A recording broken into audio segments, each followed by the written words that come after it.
Okay, so diving into red here. Our first card up is Awaken the Sleeper. It costs 3 in a red for a sorcery at uncommon. It says gain control of target creature until end of turn. Untap that creature. It gains haste until end of turn. If it's equipped, you may destroy all equipment attached to that creature. So the joke here is that all the 4 Mirrodin cards, well, you take over that card, you've awakened the sleeper, and then actually it was a Phyrexia all along. So how good is a threaten effect that can randomly blow up all their equipment?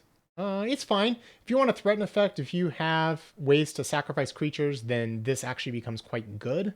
We saw the 0 mana sacrifice outlet in black, so in red black specifically, this card gets pretty good with the upside that maybe you blow up their equipment as well and then sacrifice the creature.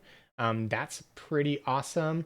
And then uh, there's a question if it would be more flavorful if it waited till end of turn, because the sleeper creature attacks with its equipment and then it goes away. Well, yeah, that would be more flavorful. That's true. Now, how good is this card? If you don't have any sacrifice synergies, it's more of a sideboard card, right?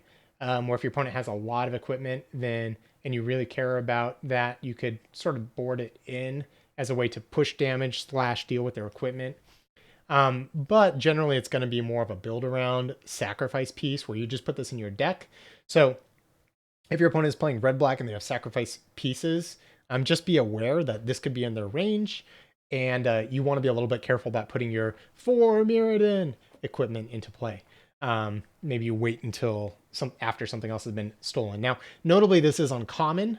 Sometimes we've seen these threat effects more at common, so it's not a huge part of red black, but it will be available. And because most other decks aren't interested in that, because you do really want the sacrifice piece, then this card is kind of a build around, honestly, a build around B minus, because yeah, I think just being able to steal a creature and sacrifice it, especially because you can attack and then sacrifice it with either the bone splitters or the +2/+2 creature that costs 0.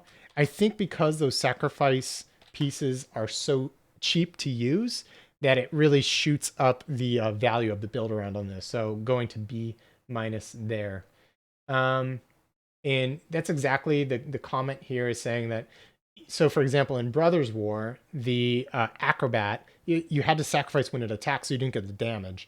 Part of the benefit of these steal and sac is that you get to take the creature from them, hit them with it, and then sacrifice it. And that's exactly what you get to do here. So a lot stronger use case than we saw with the acrobat in Brothers War. Our next card is Axiom Engraver. It's 1 in a red for a 1/3 Phyrexia Wizard at common. And it enters the battlefield with 2 oil counters on it. So what do they do this time? Well, you can tap remove an oil counter from Axiom Engraver to rummage. You discard a card and then draw a card. So it spots you the first 2 rummages, and it's a 1/3 body to loot. No pun intended there. And so how good is a 1/3 rummager? Pretty solid, because it does, I think you just want to get on board earlier to block your opponent's toxic things. This plays more in like the mid-range control-y space than the aggro space, but it is a nice way to smooth out your draws. And so I could actually see like more like mid-rangey control with sort of those 4 Mirrodin equipments and the game's going longer. So this fits nicely into that plan. Obviously, if you can proliferate, it's nice, but even if you just take this at face value where you get 2 rummages off of this, I think that's enough where you've gotten like your card's worth of value. And I think a 1/3 body is actually kind of decent. That 3rd toughness makes it so that you're not getting poison counters from toxic creatures until quite a bit later on, where the creatures are bigger with toxic, because this stops all the 2-power toxic creatures and lower. So that's already pretty fantastic. So I think this card's actually going to be underrated because it kind of just looks kind of dorky and medium.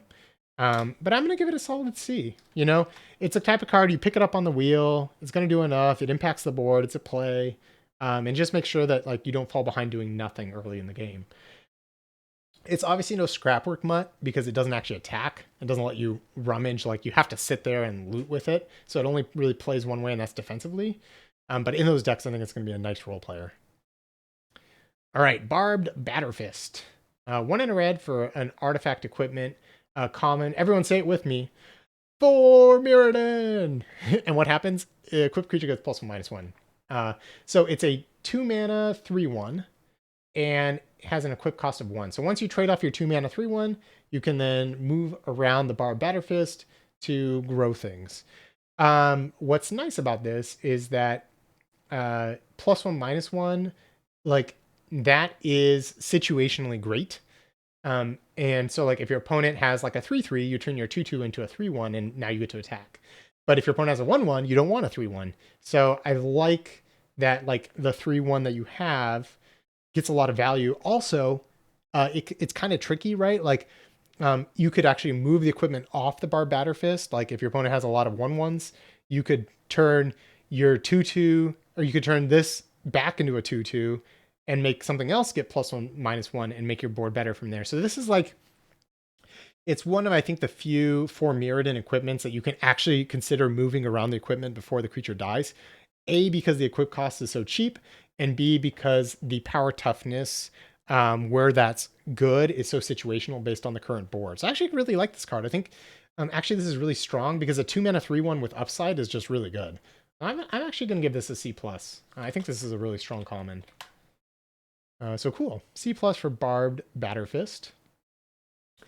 Next we have Bladegraft Aspirant. Really cool art on this. It's like creature jumping down and like slashing in the air. It's very like symmetrical. So it's 2 in a red for a 2/3 Phyrexian Warrior at common. And then it has Menace. It also has equipment spells you cast cost 1 less to cast. And then activated abilities of equipment you control that target Bladegraft Aspirant cost 1 less to activate. So as I was just saying, like, if you wanted to move the Barbed Batterfist off onto your Bladegraft Aspirant, cost 0 to move it over, and now you get like a 3/2 Menace, and you have a 2/2 on blocks the other way, and you kind of keep moving around your equipment. So there is kind of this red-white equipment sub-theme. Also, there's a really natural curve with Bladegraft Aspirant. If I scroll back all the way to white, there was the Bardiche, I think, Bardiche. And it was a 5 mana equipment, basically, that gave +2/+1 in vigilance. So if you play this creature on 3, and then next turn you can play a 4/3 vigilance that leaves you on equipment after, because the equipment spell you cast costs 1 less from the Bladegraft Aspirant. So basically it actually sometimes make your creatures cheaper too, because of the equipment reduction cost. So I think Bladegraft Aspirant, it's a decent card on its own because a 2/3 Menace for 3 is fine. And then it really has some nice synergies. So I'm just going to give it a C, but in like the red-white equipment deck, this card's going to definitely play more like a C+. So that's really, really cool design space. I really like what I'm seeing in red so far. Really neat. Oops. Click off of this. Next page. There it is. Blazing Crescendo is next. 1 in a red for an instant at common. Target creature gets +3/+1 until end of turn. And you exile the top card of your library. Until the end of your next turn, you may play that card. Wow. So actually another combat trick that is effectively a 2-for-1. Now, I like the white +2/+2, draw a card off Toxic better because you always get the card. This one, you have to use the card immediately in the next turn cycle, but getting all the way till your next turn is effectively like drawing a card. We've seen that sort of again and again. And so, for example, if you need to play your land drop off of it, you can actually play your land first off the and you want to attack. You can use the Crescendo, and the next turn you can play the land that you got off the Blazing Crescendo. If you're attacking, you use this on turn 4, and you flip a 5-drop. Okay, you can still play your land. Next turn, you can play your 5-drop that you flipped. It's pretty hard not to get your card back. So the question is, how good is a +3/+1 that kind of draws you a card? And I think the answer is pretty good. +1 on toughness is not always going to save your creature, and the +3 is not that impressive without First Strike or Trample. So I like this card. It's it's a card that you really have to watch out for if your opponent is attacking you. Like they have a 3/3, you have a 3/3, and they attack and they have red mana. You alarm bells kind of have to go off. You have to really worry about this card. But where it really shines is we saw in blue there was a lot of low power, high toughness creatures. So if your opponent blocks like a 2/5 on your 2/2, suddenly you win that combat and you effectively like draw a card. So this card's going to be a house against some of those high toughness blue creatures that we saw earlier. So I think it's going to be kind of matchup dependent. A lot of times it's only going to be okay, but a lot of times it's going to be exactly the card you're looking for. I think overall pretty good combat trick. I'm going to give it a C. But there's going to be spots where it's just like, wow, this card is just doing everything.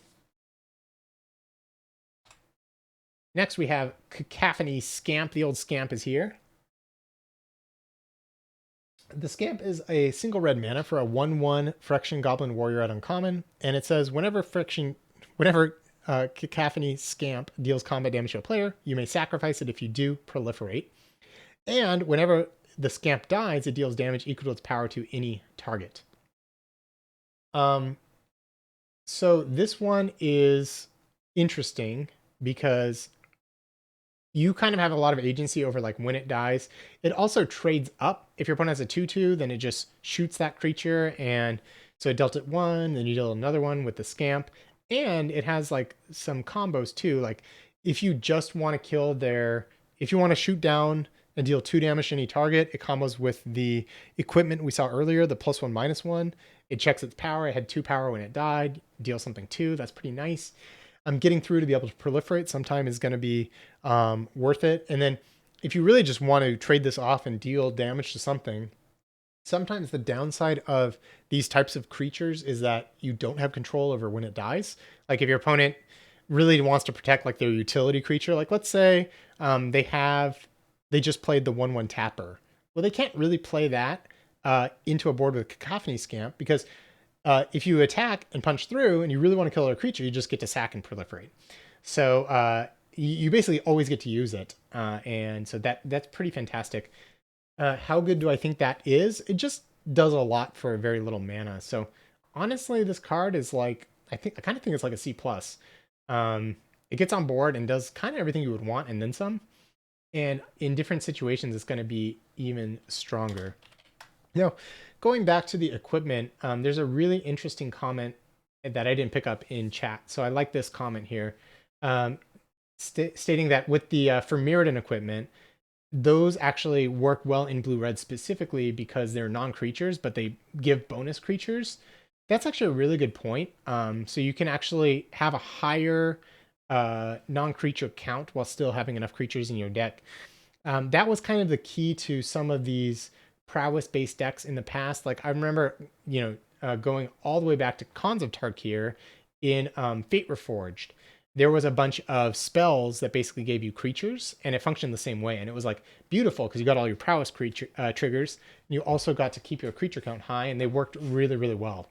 So I think the fact that we see that here again, I think that's going to be a key to the format and something I hadn't really pieced together yet. So nice comment.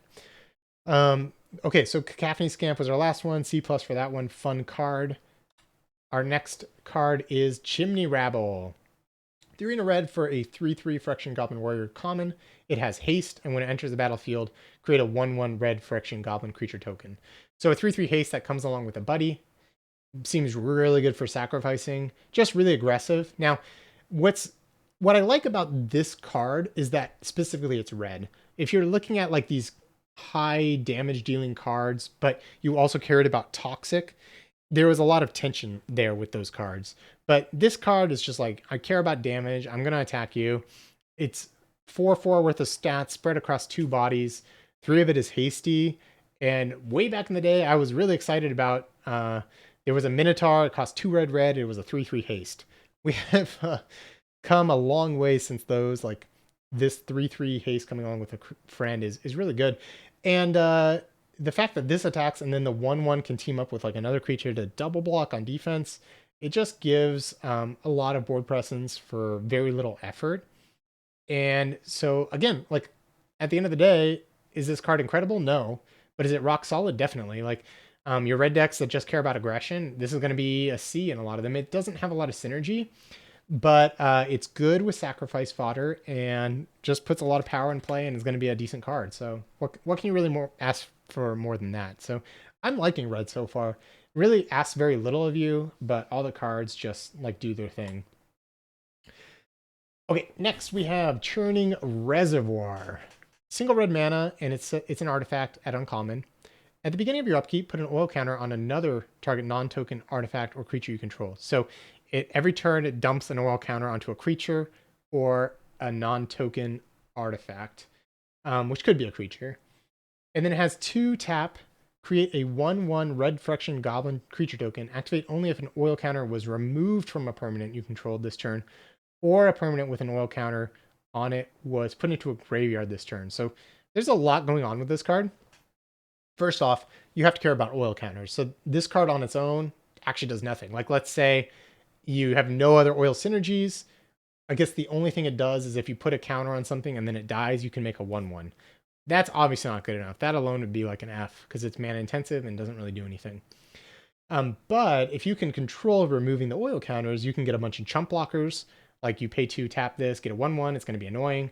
And then it keeps the oil counters flowing. And for the best oil counters, the ones that like actually make your creatures bigger, this is huge because it's actually perpetually increasing the power of your creature. And then maybe you can use some oil counters on other creatures that are actually ticking down, like we saw the Rummager earlier. Maybe you're removing counters from that and making 1/1s, or it just keeps fueling your Rummager till you find your other payoff. So this is a pretty powerful build around. It's clunky in the sense that it takes a while to get going, and the make a 1/1 ability is a little expensive to untap. But once you get to like turn 5, 6, 7, you're going to have that extra 2 mana lying around most of the time. And early, if you have oil tokens or you care about the oil counters, it's just going to add one every single turn. So I think this one's actually really powerful, even though it alone does nothing. I think it's kind of like a build around B minus, where like if you have the right pieces, this card's going to be just so strong, and your opponent's gonna have to deal with it, and it's so cheap. Like 1 red mana, you just play this on turn 1, and then as soon as you get your oil counter plan going, it's gonna be awesome. If you don't have the good oil counter creatures, this card's basically unplayable, but that's why it's a build around. It is slow. That's why as a build around, it's only a B minus. Like I don't think like this usually alone is not necessarily going to win the game for you, but it's going to add up over time and do a lot. So Builder on B minus for Churning Reservoir. Very cool card. Exuberant Fuseling is next. A single red mana for an 0/1. Don't love those stats. It's a Phyrexian Goblin Warrior at uncommon, and it has trample, so 0/1 trample. That's funny. It gets +1/+0 for each oil counter on it, and when it enters the battlefield, and whenever another creature or artifact you control is put into a graveyard from the battlefield, put an oil counter on it. So it's a 1 mana 1/1 trample, and then every time another thing dies, it gets bigger. So again, red black sacrifice, a lot of synergies we're seeing here. It also combos with the Churning Reservoir we just looked at. Like if you want to just put a counter on this every turn, it gets +1 power every single turn. How good is a 1/1 trample that grows over time? Not that good because it takes a lot of work and then your opponent can just trade for it. This sort of seems like more of maybe like a constructed plant where you're sacrificing other things and then like getting this to be like a 4/1 trample and just pushing a bunch of damage that way. So in limited, how good is this? It's fine, but it requires a lot of work to just get this going at all. I think it's closer to a D plus than a C minus. If you have a lot of synergies, like this is a card you'll play basically every time, but I think it'll be more like a C, because even when you're absolutely doing it, you know, like you're going off, at the end of the day, you have like a 3/1, 4/1, 5/1 trample for 1 mana, and your opponent is gonna just trade a creature for it, and you get a tempo advantage. But a lot of times, you're not gonna get that, and so I kind of think it's like a D plus. I think it's gonna look more impressive sometimes than a D plus, and you'll know when you want it. So don't put this in any deck. Put it in the decks that can take advantage of your other things dying and having some control over that. Okay, Forge Hammer Centurion, 2 and a red for a 3/2 Phyrexian warrior at common. It says whenever another creature or artifact you control is put into a graveyard from the battlefield, put an oil counter on Forge Hammer Centurion. And whenever Forge Hammer Centurion attacks, you may remove 2 oil counters from it. When you do, target creature can't block this turn. So again, it's about things dying. So, and it's counting other things. So a 3-mana 3/2. Again, I kind of talked about my disdain for that, but other creatures dying, you throw them in combat, and then if you remove 2 counters when it attacks, something can't block. How good is that? Well, it's a lot of effort to make something not be able to block once. And so it's a lot worse than things like this before. Like if we think about the Alliance creature from Streets of New Capenna, now that card was 4 mana rather than 3, but it was a 3/2, and whenever another creature came into play, you could make something not block. That's a lot easier to do than something dying multiple times, unless you have cheap trinkety artifacts. And even if you do have cheap trinkety artifacts, you have to sacrifice a lot of those to then get counters on this just to make something not block. So basically a ton of work to try to make something not block, and this is just a 3/2 for 3 at the end of the day. I kind of think this is like a D+. In really aggressive decks, you can play this before attacking, and then if your opponent does trade on, like, let's say turn 3, you attack with your 2/2 into their 2/2, you have your 3/2 down. Now they don't want to trade as much because not only do you have a 3/2, but it'll get a counter. So it does help with that aggressive plan, but I think there's just better things to be doing. Like, I much prefer the 2/3 menace that makes your equipments cheaper. That seems like a much better plan than some random Forge Hammer Centurion here. So D+ for the Forge Hammer Centurion. Again, it has stats. So, I mean, it's filler. You can put it in your deck.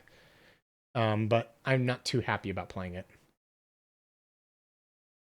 Next up, we have Free from Flesh. Single red mana for an instant at common. Target creature gets +2/+2 until end of turn, and put 2 oil counters on it.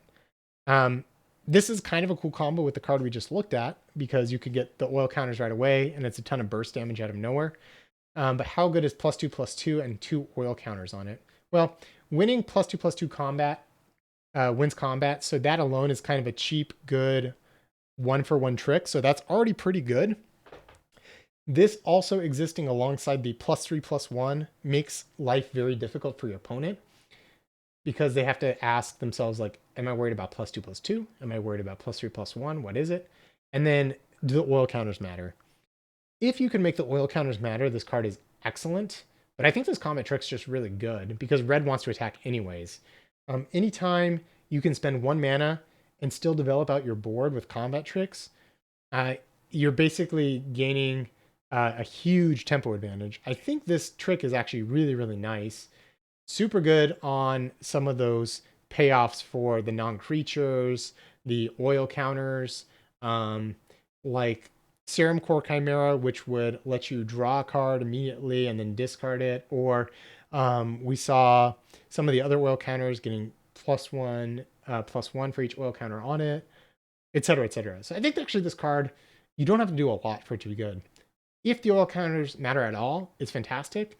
And I think the +2/+2 for 1 mana is just really good when you're being aggressive in red. I'm going to go out on a limb here and say this is, I think, actually a C+. I think this card is, like, super solid. Oop, hold on. I don't want to cast this. All right, C+, and I accidentally held control as I was typing that. So, yep, moving right along. Really like Free from Flesh. Very cool card. And let me grab a little drink of water. You can hear my raspy voice here getting worse as time goes on.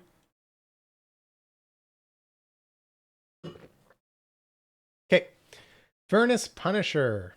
2 and a red for a 3/3 Phyrexian word uncommon. It has Menace, so a 3/3 Menace for 3, like that. And it says at the beginning of each player's upkeep, Furnace Punisher deals 2 damage to that player unless they control 2 or more basic lands. Everyone's playing basic lands in limited, so this card basically is a 3-mana 3/3 Menace. We can ignore the rest of the text for limited, mostly. And how good is a 3/3 Menace for 3? Pretty good. I mean, that's just a pretty solid card on its own. It's above rate, but it doesn't synergize with anything. It's just really aggressive. I'd probably give it a C+. I think that alone isn't quite at the B range. If it had like one more point of power, it'd probably be like a B minus. But yeah, 3 mana, 3/3 mana. It's just a solid aggressive card. Not really a whole lot to say about that. Furnace Strider is 4 and a red for a 4/5 Phyrexian Beast at common. That is a lot of stats. It enters the battlefield with 2 oil counters on it, and you can remove an oil counter from Furnace Strider to target creature you control gains haste until in turn. Woo! So effectively, this gives you the first 2 activations for free, and usually you're going to target itself. So you play this, give itself haste, and then you can give one other thing in the future haste too. That's a lot of damage out of nowhere. Now, again, it's 5 mana, so you can't overload on this, but I think the first one is huge. Like, if red is really this aggressive, this card does a lot, and it being in the format, you really have to respect it, because we saw the 3/3 haste in red for 4. We have a 4/5 haste in red for 5 here. So when your opponent is playing mountains, you kind of got to be aware of the hasty threats. A 5th toughness, obviously huge for this card existing in the format as well. So maybe that 2/5 for 4 in blue actually is a little better than we're giving it credit for. But yeah, this thing is just enormous. I'm only going to give it a C, but I think it's actually quite good. This I can see taking over games. It's just expensive. That's the only thing holding it back. But yeah, Furnace Strider, that's solid. Gleeful Demolition is next. Single red mana for a sorcery at uncommon. Destroy target artifact. If you control that artifact, create 3 1/1 red Phyrexian goblin creature tokens. I mean, this is kind of a play off of an old card from, I think it was Rise of the Eldrazi. It was like a single red mana, and you could sacrifice something, and you got like 3 1/1s. Or maybe it was Scars of Mirrodin, that would make more sense. But whatever, an old card, this is kind of similar to that.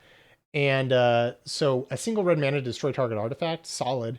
But you kind of want to make sure you at least have that mode. Otherwise, this card is kind of a dead card, unless the 3/1/1 goblin creature tokens is actually beneficial. There's probably a world where getting 3/1/1s early is really good. I'm not sure what that world is. We did see the 1 mana 1/1 trampler that when your stuff dies, it grows. So there might be like an all-in red strategy with Gleeful Demolition where you play this with the Skull Bombs and then you get a bunch of 1/1s. I imagine the strategy is flawed. I think this card is just really not very good. But where I like this card is that there's a lot of good artifacts in the set. And so if you have some cheap artifacts that you don't mind blowing up to make 3/1/1s in certain board states, then you can play this card, and then if your opponent just doesn't have any artifacts or none that are worth killing, then at least you have a backup plan of making some 1/1s. I'm still not sure how good that is. So this card's still probably like a D, but out of the sideboard, I think this card's like really strong. I'm actually gonna give it a sideboard grade because when this works, I think it's gonna be really, really nice. So a sideboard grade of like C, like it's just gonna be like solid. But if I was just gonna like think about including it, it's very narrow in its circumstances and probably more like a D, and you need like the right deck for it. Okay, Hazardous Blast is next. 3 and a red for a sorcery at common. Hazardous Blast deals 1 damage to each creature your opponents control, and then creatures your opponents control can't block this turn. So deal 1 to everything. I talked about how I really like that effect. We've seen that effect in the red, green, gold uncommon.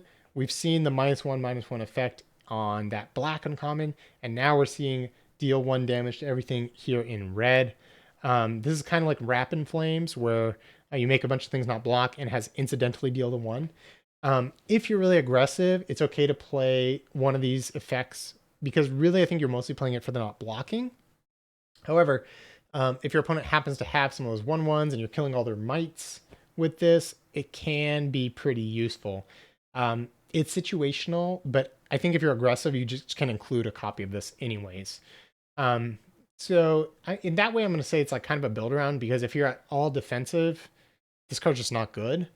But it's kind of like a build around C-, where like it can end the game if you've gone wide enough and your opponent just can't block. So you can include it, but be careful about it. Oftentimes it's not going to do enough. All right, we got another equipment coming up. So everyone, we're going to get the shout ready together. So wait for it if you're playing along at home. So Hex Gold Halberd is 1 in a red for an artifact equipment at uncommon, and it has 4 Mirrodin. Right? Okay, so we get our 2/2, but what else? So it's a 2-mana 2/2, and as long as it's your turn, equipped creature has first strike and trample. The 2/2 first strike trample on your turn, and just a 2/2 the rest of the time. Its equip cost is 2 and a red, so when you move it around, that can be pretty good. If you move it onto a high power creature on your turn, it has first strike and trample, that's huge. A pretty good combo with that little goblin that grows, right? Because if you get a giant creature that has first strike and trample, then that's pretty nice. So if you can trade this off and then put it on something big, suddenly this is a pretty real threat. I like this card quite a bit, but it doesn't change power and toughness. So you naturally need to have high power creatures or combos. Like if you have a death touch creature, this gets a lot better, though the death touch creatures we've seen have been pretty small. So it only works on attacks. So that's not a great combo. But if you have giant creatures in green, this card suddenly gains a lot more appeal. So maybe in like red green specifically, this card is really quite good. But in general, like the card is just fine. I'd probably go to C plus because a 2/2 first strike trample on your turn is good, and then it has upside from there. But it's not like so overwhelmingly amazing that it gets into the B range for me. Okay, Hex Gold Slash. Single red mana for an instant at common. Hex Gold Slash deals 2 damage to target creature.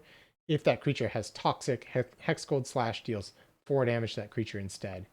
So it's a shock, but it can kill almost any toxic creature because 4 damage is just a ton. Most things aren't going to survive that. The shock splash sort of kill card for 4 damage for a single red mana, that is so efficient. There's a ton of toxic creatures in the set that this is just going to wipe out. And the creature sizing is relatively small, and we've seen a lot of 3/2s. So this is just going to answer a lot in the format. I'm just going to go straight B on this card for efficiency. Like, it's one of those shocks that actually you can play multiples of because of that flexibility on dealing 4. Most decks are going to have some toxic creatures in them, I think. There's some strategies like maybe red, white, go white is not going to have toxic, but a lot of them do.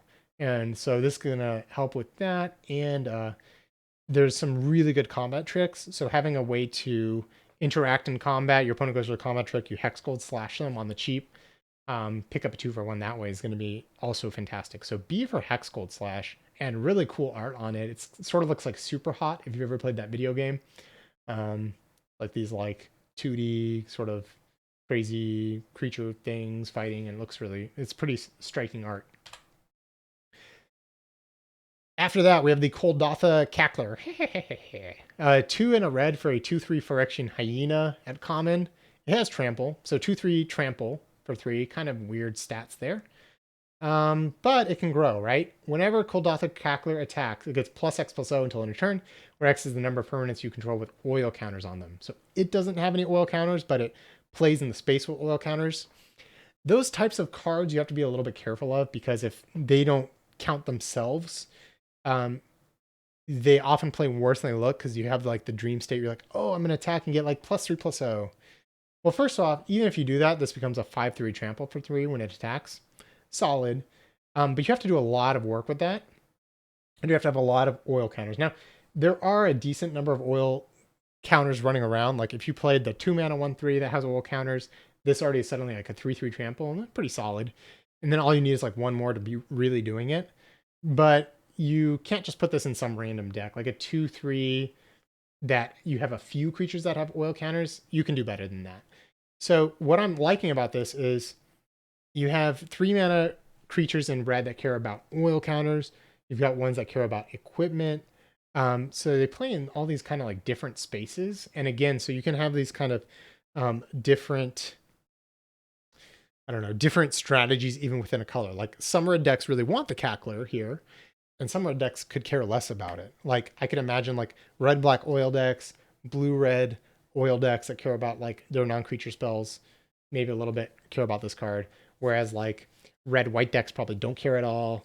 Red-green decks might care. Their red-green oil is a strategy as well. So Probably more on the red black and red green side than the red blue and red white side. And again, so if you're building around that and you have a lot of the oil counters, this card's going to service a pretty functional card. At the end of the day, pretty much just a C though. Magmatic Sprinter, up with 2 in a red. It's a 3/2 haste. It's uncommon. And when Magnetic Sprinter enters the battlefield, put 2 oil counters on target artifact or creature you control. So notably, it can target itself if you want. And at the beginning of your end step, return it to its owner's hand unless you remove 2 oil counters from it. So if you've ever played with Dash before, this card kind of functions like a Dash creature because there's some common play patterns that you'll have with this. So it's a 3 mana 3/2 haste. And when it comes in, you do one of either two things.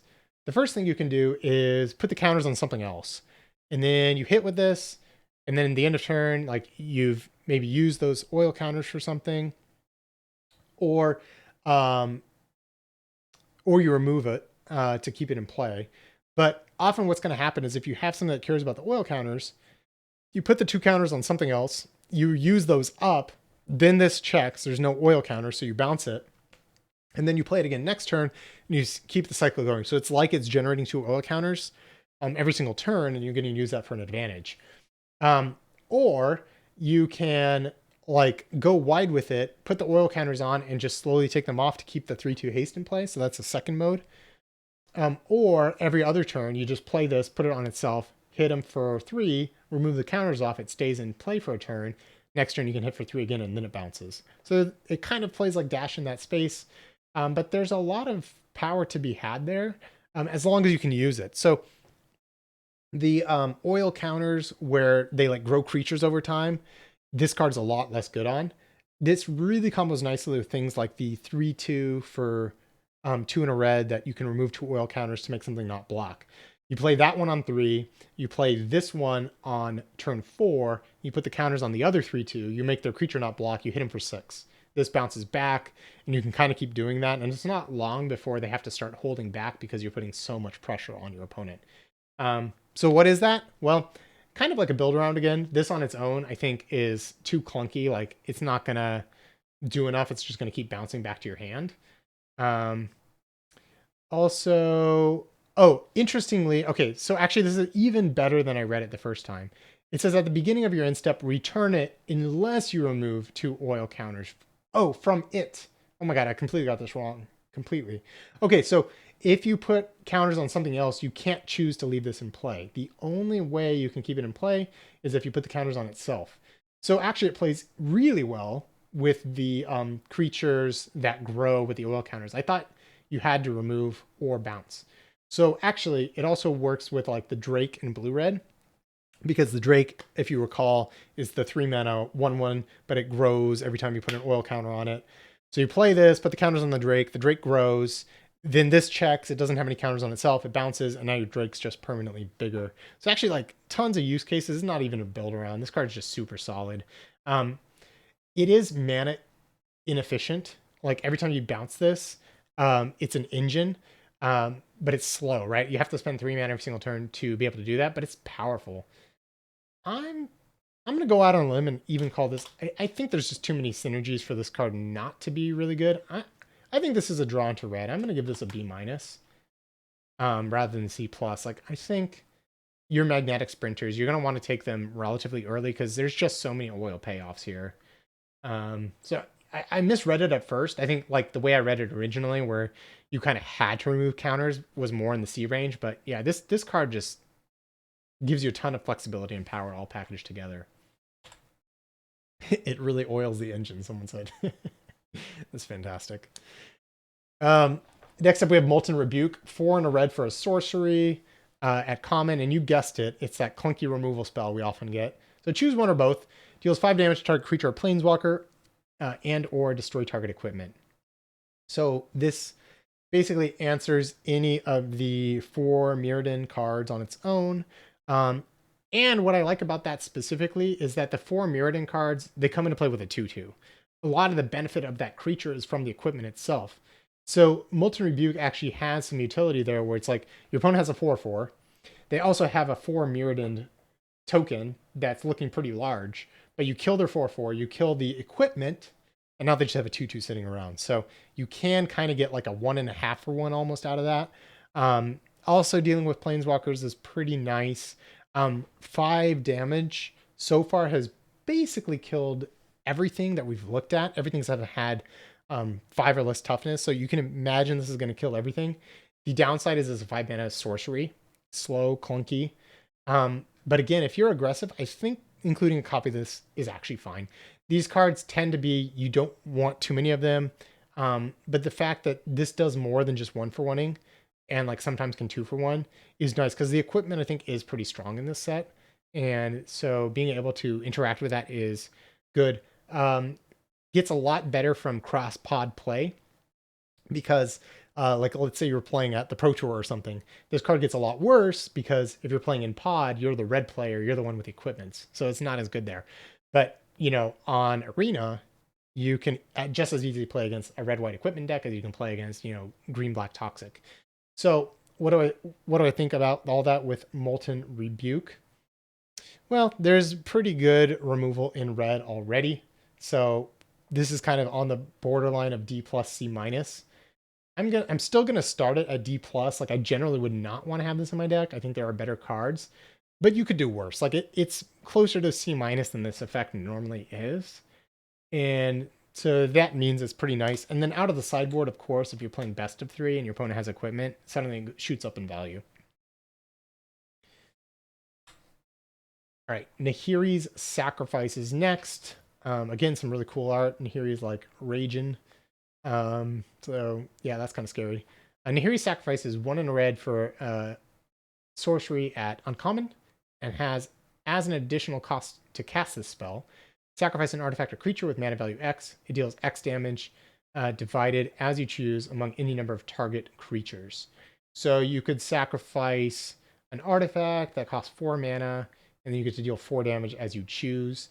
Notably, it's a sorcery, so you can't react to your opponent's removal spell as an instant and then, exchange it that way.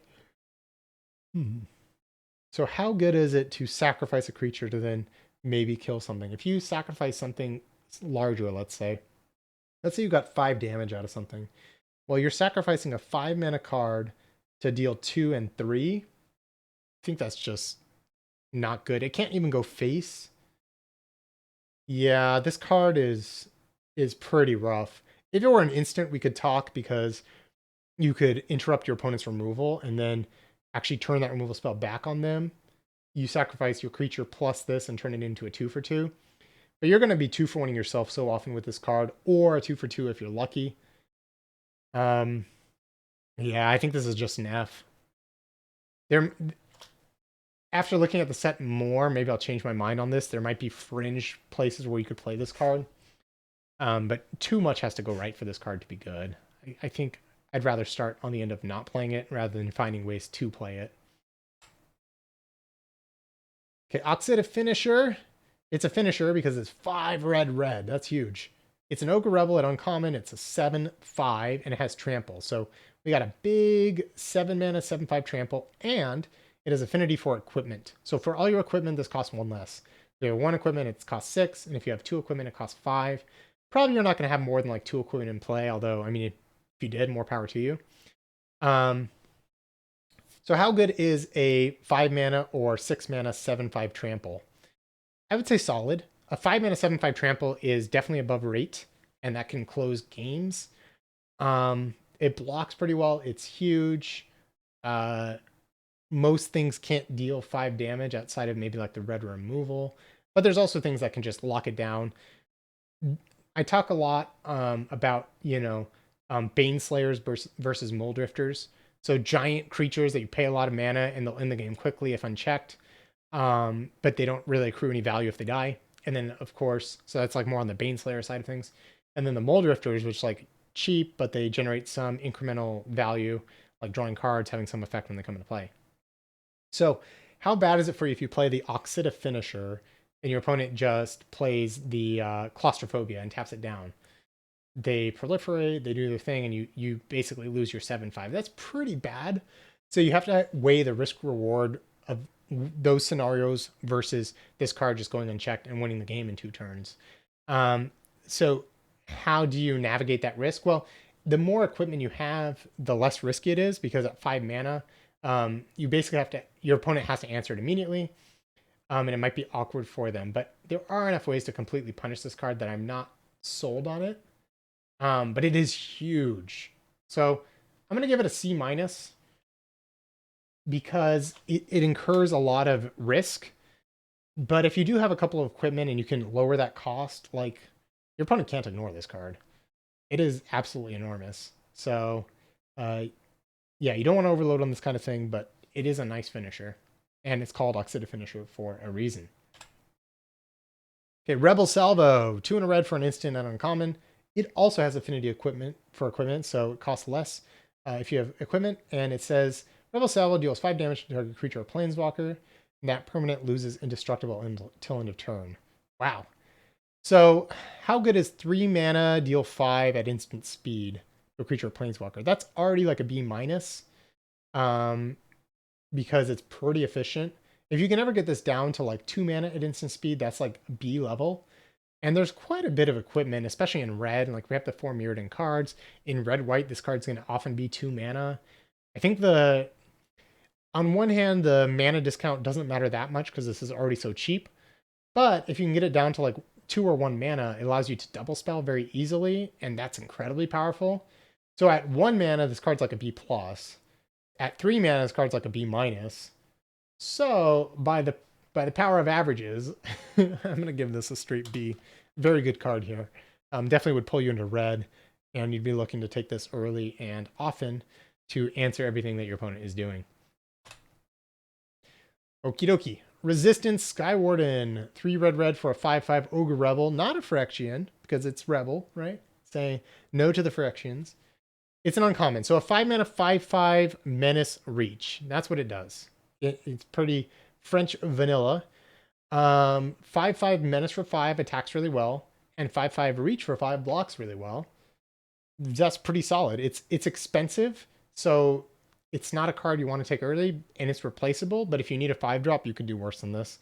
The fact that we have the common 4/5 for 5 that comes in and gives things haste means I'm not crazy about the Skywarden, but we've seen some really good flyers in this set. So a 5/5 Reach actually does really stop everything, and it's huge, right? We've seen a lot of small creatures in this set, so 5/5 does a lot. And I can't go any higher than a C because this is replaceable, but watch out for the secret reach on this card. Don't attack into it with your flyers because it's going to end badly. Sawblade Scamp is next. Some more scamps around. This scamp costs a single red mana for a 1/1 Phyrexian Beast at common. It has haste, and whenever you cast a non-creature spell, put an oil counter on Sawblade Scamp. You can tap and remove an oil counter from Sawblade Scamp. It deals 1 damage to each opponent. Really like this card in blue-red specifically because we saw that blue is all about sort of getting those spells, those slow spells. If you have Sawblade Scamp, you don't care as much about like the toxic element of it. You just care about damage. And then in blue-red, that's also true. Also plays into the oil space. So you attack them, you get 1 or 2 damage in, you play your spell, then you just start proliferating onto it. And then, it's easy for this card to deal like 5 to 7 damage over the course of the game. And if you're being aggressive and trying to deal damage, not much more that you can ask for from your red 1-drop. So I really like Sawblade Scamp. You can't just put this in any red deck, but I think as a build around, it's kind of like a C+. As just a 1/1 haste that randomly you have a few non-creature spells, I think is not good enough. So like in blue-red, I think it's kind of like a C+. Everywhere else, it's probably just a card you don't really want to play. It's like a D. So C+ build around for Sawblade Scamp. But because most people won't want it, you should take it more at the D level and let it wheel. Because, yeah, it's just not going to do enough for you otherwise. All right then. Shrapnel Slinger. Here it is. 1 and a red for a 2/2. Artifact creature. Phyrexian Beast at common. When Shrapnel Slinger enters the battlefield, you may sacrifice a creature. When you do, destroy target artifact and opponent controls. Okay, so let's see. 2-mana 2/2 artifact, that counts. You can sacrifice something and destroy an artifact an opponent controls. There's artifacts in red, black, green, and might tokens in white, and a couple other artifacts in white too that we've seen. So far, this has targets in most decks. I think if you care about sacrificing anyways, this card does get some value. And then, so I think in the sacrifice decks, I can see playing this, or as a sideboard card, right? If your opponent has a lot of artifacts, but I think this is a lot better than the destroy target artifact we saw before, because this, at the end of the day, this was a 2/2 for 2. So what I would say is you can kind of put this in any deck, and sometimes it's going to be really good, and sometimes it's 2 for 2/2. But if you build around it with those sacrifice pieces, then you're going to get a lot more out of it, and it's a really good sideboard card. I'm going to go C- on it. I think it's better than some of those 2/2s for 2 because you can basically always play this, and red just cares about attacking. And basically, there's artifacts in every color. So it has a lot of upside on it.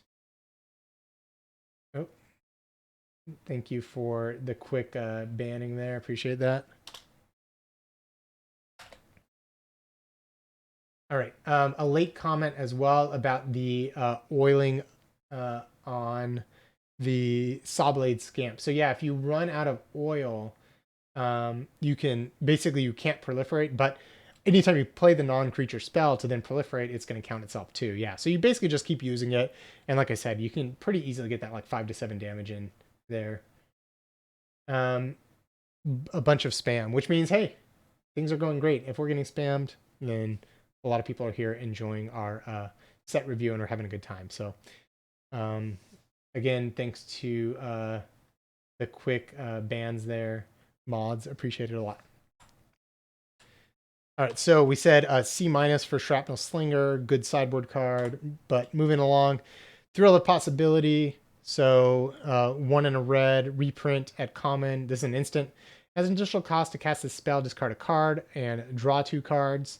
Kind of cool art with like the fractured mind on Nahiri, and she's sort of thinking like the only way to beat the Phyrexians is to join them. Cool flavor there.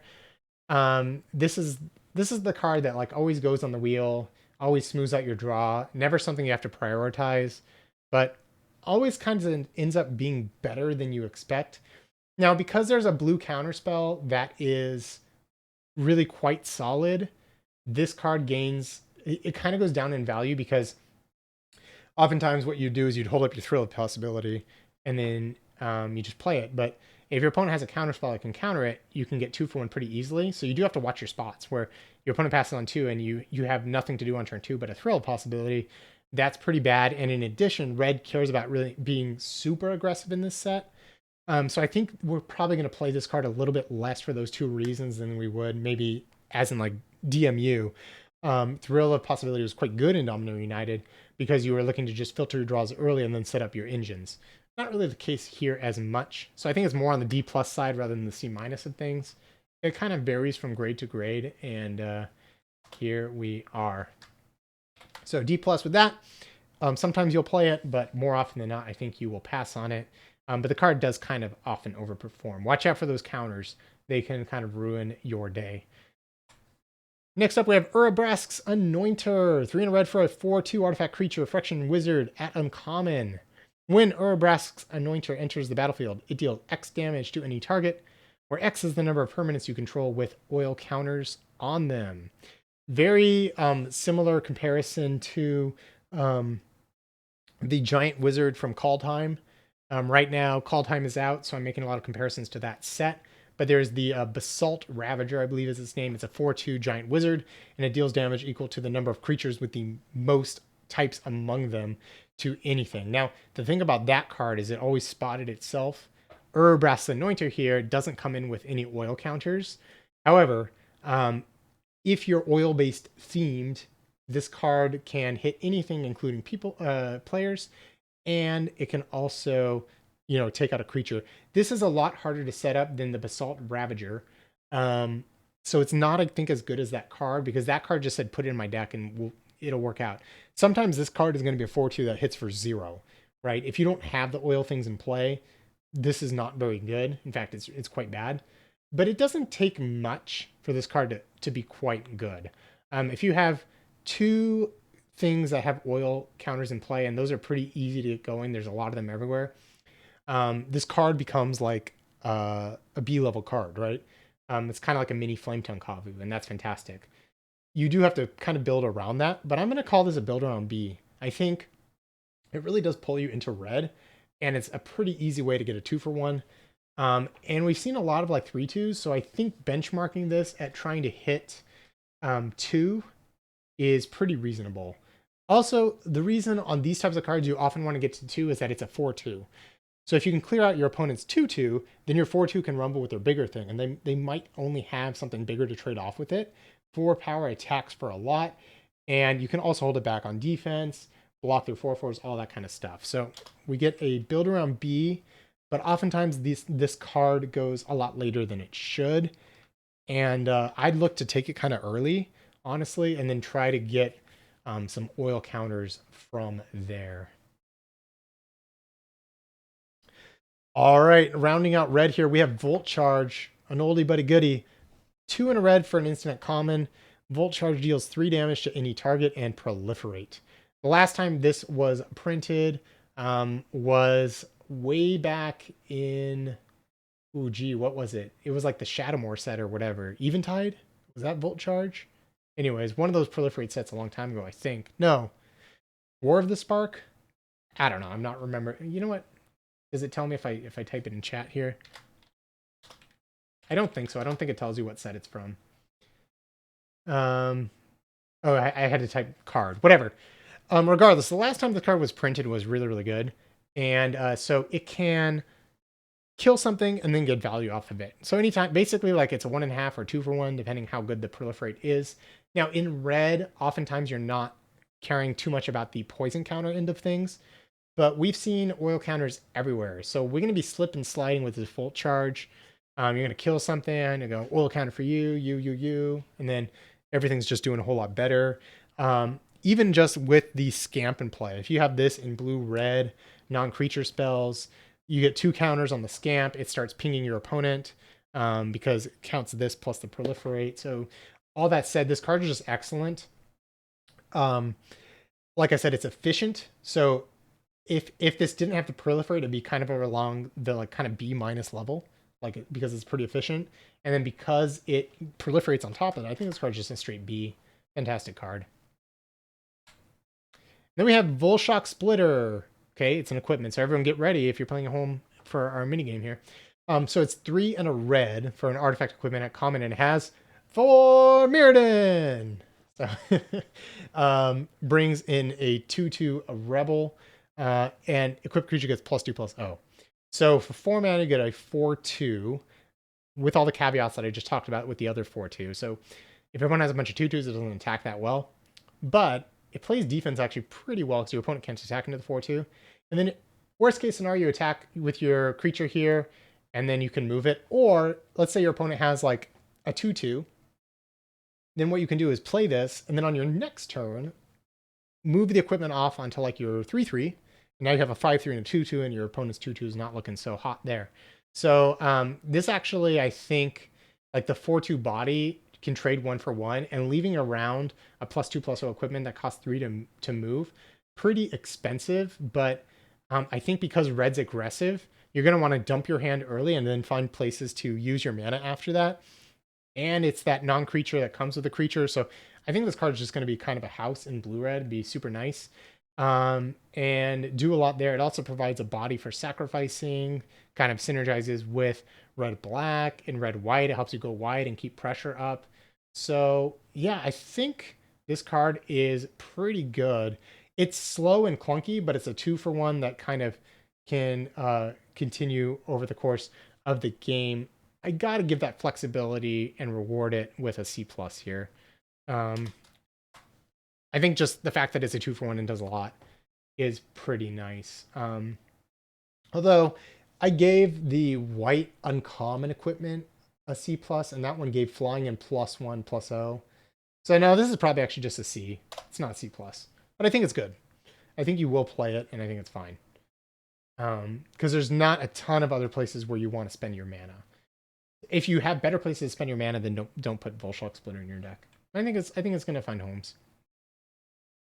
All right, the question is, in general, do I have a leaning whether red will prefer the equipment or oil directions? So it's interesting. I think the equipment directions are more powerful by themselves, but the oil directions are more powerful in terms of synergy. I think you can mix and match a little bit because the equipment basically is just non-creatures that turn into creatures, and then the non-creature oil type stuff plays in a space together, but there's also some not overlap. I think I prefer the oil. I think I prefer the equipment side of things. Um, just I think you get a really good 3/1 for 2 as well as some other things. But I'm not sure, and I guess we'll have to see. I think both lanes are totally viable. I like that the equipment side, all it asks you to do is play creatures and attack, and that's very easy to do. Impressions on balance so far. Set looks pretty balanced, I think, which is nice. I really like red. I gave a lot of high ratings in red. I really like white. I think just everything has toxic and just combos off from there. And I think a lot of the combinations of colors have ways to basically use your opponent being corrupted or having some good balance tension between getting poison counters and blocking. I think the fact that it's just normal combat damage rather than dealing damage in terms of -1/-1 counters means that if you are able to stop your opponent, their toxic cards, you are going to get a lot better value. Because the problem before, last time around when we did Scars and Mirrodin block, even if you could kind of stop your opponent's infect creatures, they dealt damage in terms of -1/-1 counters. So that was a huge problem because, like, let's say you were trying to block, which you wanted to do early so that you didn't get infected. Well, your opponent would play, you'd play a 2/3 to block, and your opponent would play a 2/3 infect.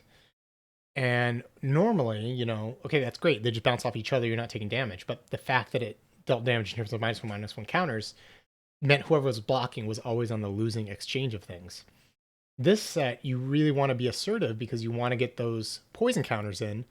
But in the same situation, if one player is a 2/3 toxic and the other player just has a 2/3, they just bounce off each other and they kind of have a staring match. And then eventually, probably the more controlling deck that goes over the top of that toxic plan can kind of overpower it. But then at the same time, there's a lot of ways to go wide that we've seen. So I don't know. It looks like a lot of fun that I'm seeing. Like, it looks like there's going to be a lot of interesting decisions as long as you play to the board. But that's been Magic limited for the last couple of years. Like, you can't just do nothing. So as long as you understand that, and coming off of Brothers War specifically, where that was certainly true, I'm definitely enjoying what I'm seeing so far, which is good because I think one of my least favorite mechanics of all time is poison counters. I hadn't really said that before right now. But I think it's because they often have led to non-interactive gameplay where you can't do anything about them once you get them, and then they just tick up, and then eventually someone dies. And that's still true with Proliferate, but I think there's a lot you can do so far to prevent your opponent from just running you over with poison counters. And I think a lot of it is just like there's going to be a lot of good combat and decisions and figuring out when to block and when to try to play around combat tricks and how much poison can you take versus not. And the colors that proliferate a lot don't really have the tools to also give a lot of poison counters. Now, we're going to come to green, and green cares about toxic and proliferate, so that one might kind of bridge the gap and maybe be a little unfair in terms of that, but it doesn't have the removal. So, yeah. So we're going to have to hop into green in just a second, and great questions there. I have like one more bite of this semi-lunch, and we're slide 132 out of 262. So there we go. Okay, moving on to green. We have Adaptive Spore Singer. It's 2 and a green for a 2/2 Phyrexian Druid at common. It has Vigilance, and when Adaptive Spore Singer enters the battlefield, choose 1. Target creature gets +2/+2 and gains Vigilance until end of turn, or Proliferate. So it's kind of interesting. This type of card, you can basically punch through a toxic creature to get your opponent to have their poison counter. Or if they already have poison counters and the +2/+2 is not what you want to be doing, then you can Proliferate. I imagine most of the time, early you're going to want a +2/+2, and then later you're probably going to want to Proliferate, but that'll sort of remain to be seen. How good is a 3-mana 2/2 Vigilance on its own? Not that great, but what this card can do is it gives you the one-time boost, and then it can actually trade with your opponent's stuff, and you've gotten good value out of it at that point. A 2/2 for 3 mana with Vigilance that does either of these things is not that impressive, but getting the option of either one is pretty nice because the Proliferate can do a lot on certain boards, and the +2/+2 can do something focused on specific boards, and the combination is pretty nice. Overall, probably just a C, maybe even like a C-, but I do like the way that it can help punch through the toxic creatures to be able to connect with your opponent. If there's a bunch of better 3-drops, which I'm not sure of, it might move down to like a C-, but that's kind of where it lies for me. So I'm going to give it a C, and we'll just think about whether or not that's too high. Next is Armored Scrap Gorger. It's 1 and a green for an 0/3 Phyrexian Beast at uncommon. Armored Scrap Gorger gets +3/+0 as long as it has 3 or more oil counters on it. And then you can tap to add 1 mana of any color. And whenever Armored Scrap Gorger becomes tapped, exile target card from a graveyard and put an oil counter on Armored Scrap Gorger. Let's see. So this one, it's basically a 2-mana 0/3 that can ramp. That already is pretty nice. And then the way it reads to me, it says whenever it becomes tapped, exile target card. So it has to have a target to then put an oil counter on it. So if there's nothing in graveyards and you tap this for mana, you're not necessarily going to get an oil counter. There has to be a card for it to remove to get an oil counter. But if you're playing, like, you're killing things, you're interacting with things, things are trading, you're going to ramp out early. Your opponent's going to have to block because, you're getting ahead so quickly. And then when they block, there's things in the graveyard, and then you eat it. And all you really need to do is get a single trade to happen. And then that's already 2 things in the yard. You use this for ramp a few more turns, and then it becomes a 3/3. So that is a pretty good card. Being anytime you basically have a ramp and also 5 color fixing is huge, right? You play this on 2 and then a 4-drop, and what's your opponent really going to do? Not to mention it's an 0/3. So you basically, sorry, not, and because it's an 0/3, like, your opponent's early toxic creatures aren't going to get through.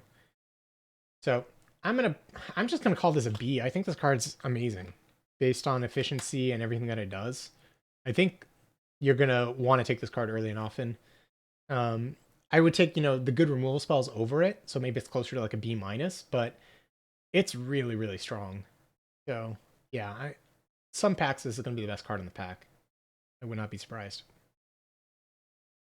All right, Branch Blight Stalker, 1 and a green for a 3/1 Phyrexian Elf Scout at common. It has Toxic 2. So I talked about how the early blockers, like, as long as you can block the 1 mana the 1 power and the 2 power creatures, you're doing a good job. Like, we just saw in 0/3, there was the 0/3 Scry creature that I liked in blue.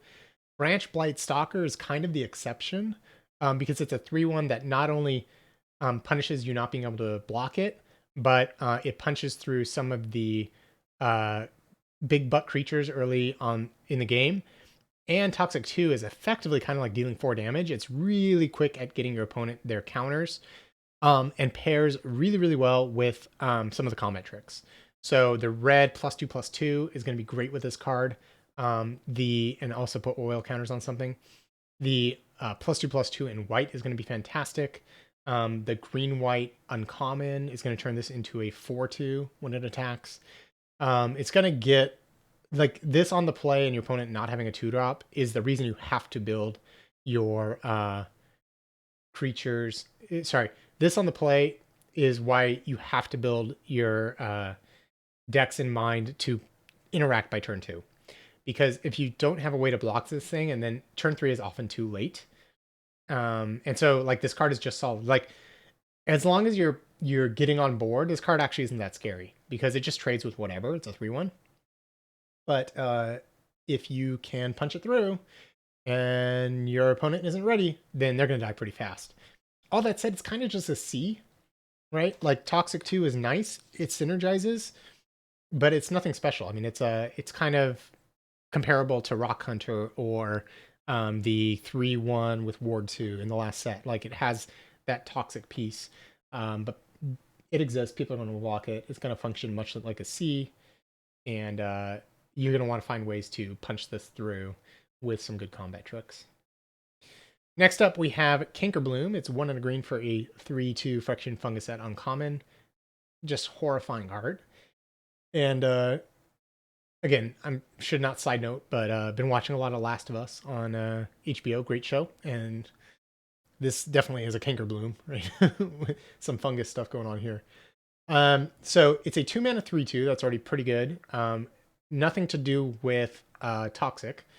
But you can pay 1, sacrifice it, and choose 1 to destroy target artifact, or enchantment, or proliferate. So kind of a common play pattern for this. Early, you can attack with it, get some damage in, trade with it, and then if it outlives its functionality, being able to blow up an artifact is the big one, but also sometimes proliferating is going to be the big one. So this just does a lot of things semi-well, and so at the end of the day, it's just a pretty efficient card. Nothing fancy about it, but this is kind of like that C+ level card where you're happy with the 3/2, you're happy with the sacrifice effect, and not much more to say about the Cankerbloom. Carnivorous Canopy is next. And so, Canopy, Broken Wings, this is what we're thinking of. And sure enough, it's a Broken Wings variant. 2 and a green for a sorcery at common, destroy target artifact, enchantment, or creature with flying. If that permanent's mana value is 3 or less, proliferate. If you care about proliferating, this card I think is perfectly main deckable. It's not an instant, which is a pretty big knock against it, but you're going to find valuable artifacts. There are removal enchantments that are going to lock down your big things. So if your opponent plays, the arrest variant or something like that, blowing up an enchantment is pretty nice. And if on top of that you get to proliferate and sort of spread your oil counters or toxins, whatever, then this card's actually pretty good. I think it is definitely main deckable like the first copy. But there's also better things, right? Like if you don't find ways to interact, then this is your go-to, but the other colors I think do this better. So for that, I'm going to give it a C-, but I think it's perfectly serviceable to put this in your deck. And again, the more proliferate you have, like the more it ticks up to being like a C solid playable actual piece of your game plan. Contagious Vorak is next. It's 2 and a green for a 3/3 Friction War Beast at common and has a lot of text. So here we go. Contagious Vorak, when it enters the battlefield, look at the top 4 cards of your library. You may reveal a land card from among them and put it into your hand. Put the rest of the bottom of your library in random order. If you didn't put a card into your hand this way, proliferate. So these are always a little bit different, so let's look at it. So what it does is you look at the top 4, and you don't have to take a land, but you can. So if a land is there, you can take it, but you don't have to. So developing stages of the game, you're almost always going to take a land. Later in the game, you're probably always going to proliferate. And then along the way, you get a 3-mana 3/3 to boot. So, if you're looking to toxin your opponent, this is not really going to help tick up that way. But the proliferation, I see this as much more of like a big mana oil type card than a toxin card, because the toxic cards are trying to get on board early. So unless you're trying to go like 2-drop, 3-drop, 4-drop, 5-drop, which this card might help you with, that's kind of what you're looking for. But at the end of the day, this is a 3-mana 2-for-1. I mean, a 3-mana 3/3 2-for-1. Oftentimes, some percentage of the time, and maybe someone can help me with this with the hypergeometric calculator, but how often is looking at 4 cards going to find a land for you? And it's that percent of a card plus a 3-mana 3/3. That's pretty good, and then it has upside on top of it. So that's kind of like a C plus card, even though it doesn't necessarily do anything else on top of it. Like that's just solid. Um, yeah, I'm really impressed with this card. Might even go up to a B minus. My only hesitation with calling it a B minus is that at the end of the day it's kind of like a 3-mana 3/3, and that's not really what the set is about. But 3-mana 3/3 draw a portion of a card is fantastic, and even if you miss, you always get the proliferate then. So I really want to give this card a B minus. 90% to hit a land. All right, yeah, okay, B minus it is. I think this has to be the best green common, right? We'll find out. But if something's better than that, then green is just totally cracked and fantastic. Like this makes me want to draft green. All right, Copper Longlegs. 1 and a green for a 1/3 reach spider at common, and you can pay 1 and a green to sacrifice it and proliferate. Again, what I like about this card is it blocks the early toxic creatures. Some decks just want like a spider to slow things down, and then late in the game, that proliferate can go a long way. Like that can be, you can make that worth almost a card on its own. And in the meanwhile, like I think 1/3 reach is huge. This is a natural enemy of that flyer.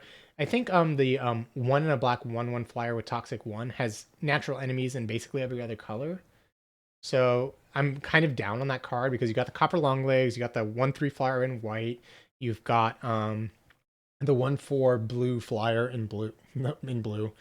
So, this is kind of like that C minus level card where it's like you can play it and it's begrudgingly playable. But I think actually in this set, because you want to block early, it actually does quite a bit. So I'm going to give it a C minus, whereas I think in most sets it's kind of like a D plus. But there's small things looking to toxic you early. So Copper Longlegs actually is a pretty good role player in a lot of these green decks looking to go long. And then we have Evolving Adaptive.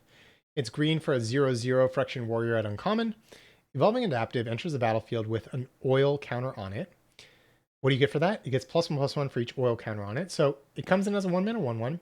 And then whenever another creature enters the battlefield under your control, if that creature has greater power or toughness, then Evolving Adaptive, put an oil counter on Evolving Adaptive. So it literally has Adapt from whatever that set was, where it checks power or toughness, and then sees if either is bigger, then it's going to be able to go from there. So pretty fantastic card. And all it asks you to do is curve out. Like it's a 1-mana 1/1, and then on turn 2 you can grow it to a 2/2. Then on turn 3, hopefully grow it to a 3/3. That's really, really good. And then later you can proliferate on it to grow it even further. So this is just like super efficient, and I would probably just say this is also like a B minus. Just based on efficiency alone, you're gonna want to like take this and just curve out with it, and it's gonna do a lot for you. So really like Evolving Adaptive here. All right. Continuing from there, we have Expand the Sphere. So Expand the Sphere is 3 and a green for an uncommon sorcery, and it says, look at the top 6 cards of your library. Put up to 2 land cards from among them onto the battlefield tapped, and the rest on the bottom of your library in random order. If you put fewer than 2 lands onto the battlefield this way, proliferate a number of times equal to difference. So 3 mana to potentially get up to 2 lands, and then proliferate for any that you don't. You don't get a guaranteed 2 lands or the option, but you do get to proliferate as much as you want. So if you want 2 proliferates, this is there for you. If you want a ramp and a proliferate, this is there for you. If you want exactly 2 lands, this is not there for you. And exactly, I mean, I'm comparing this to like Explosive Vegetation, which is 4 mana ramp 2. But this doesn't color fix for you necessarily. It's only a portion of it because you're only looking at the top 6 cards, and it's 4 mana, so it doesn't even do what you want. I think you can do better. There's better ways to proliferate than this. There's better ways to fix your mana. I think this card is just an F. I don't think you want to play it. Just too slow, too clunky, too not impacting the board. And yeah, like if Slimefoot Survey isn't good enough, I don't think Expand the Sphere can be good enough. Next up, we have Ickerspit Basilisk, 2 and a green for a 1/3 Phyrexian Basilisk at common. It has Death Touch and Toxic 1. So, you know, a nice little common here. Again, what I mentioned about these Death Touch cards is with it having Toxic early, you can kind of attack. Your opponent's incentivized to kind of block because they don't want to take the poison counters. It's pretty good on defense as well because that 3 toughness means your opponent kind of sometimes has to use some tricks to get past the 3 toughness, but then this has Death Touch, so it can trade up. But nothing about this card is special or fancy or necessary, and it's worse than the other 3/3 in green that we've seen. But it does have Toxic 1, and I think the card is fine. I don't remember if there's any fight cards in this set, but let me just quickly look. There's a bite effect. And then is there any others that let you fight? There is a fight spell at common. So because there's a fight spell at common, I think probably this is a C. If there weren't a fight spell at common, it's probably like a C minus. So there is, so we'll give it a C, but nothing remotely remarkable about Ickerspit Basilisk. Good old 1/3 Death Touch for 3. Toxic 1. Next up, we have Incubation Sac. Single green for an artifact at uncommon. It enters the battlefield with 3 oil counters on it. You can pay 4 tap and remove an oil counter from Incubation Sac to make a 3/3 Phyrexian Golem artifact creature token, activate only as a sorcery. So this does nothing on its own until you get to 4 mana. But paying 4 mana and making a 3/3 is worth a card. And so actually I kind of like this. When I first read this card, I kind of thought, you know, it's kind of slow, right? Like you basically play this on, you know, turn 1 or whenever you can slot it in your curve. And then you basically get 3 activations at Hill Giants when you want them. But then on top of that, you're able to proliferate and keep it going. Now, 4 mana for a 3/3 in today's age is nothing special. But enough of those 3/3s means like your opponent really has a hard time attacking past you. And 3/3 is a pretty good creature sizing if we've seen it in this set. Like there's a bunch of like 2/2s, 2/3s, 3/3s as well that this trades with. So while this is slow, I think actually it's pretty solid. The more 4-drops you have in your deck, the less good Incubation Sac is. But also, like making sure you hit that mana on time and just start making a 3/3 every single turn is pretty solid. I think it's another reason that the 3 mana 3/3 boar is so good, since you're 90% hit that 4th land. Overall, I'm going to give Incubation Sac a much higher grade than I thought I would before kind of thinking through this thought process. I'm going to give it a C+. I kind of like this card a lot. Maybe that's too high. It's so clunky, but it is good. Like I'm split on it. It's probably just a C, actually, at the end of the day. But I think this is solid. I think like it's slow, but it's solid. I'm gonna give it a C. I think C+ is a little high. But yeah, I think you can do worse than an Incubation Sac. We have Infectious Bite next with 1 and a green. It's an instant at uncommon. Target creature you control deals damage equal to its power to target creature you don't control. Each opponent gets a poison counter. Now we're talking. So this basically a bite spell. In green, we got some big things. We've seen a Death Toucher as well. Giving the poison counter, clearing the way, getting your toxic creature through. This is a pretty scary card. And bite spells always overperform. Now, you need to make sure that your creatures are big enough to win that bite, right? Enough to actually like punch your opponent's creature for enough.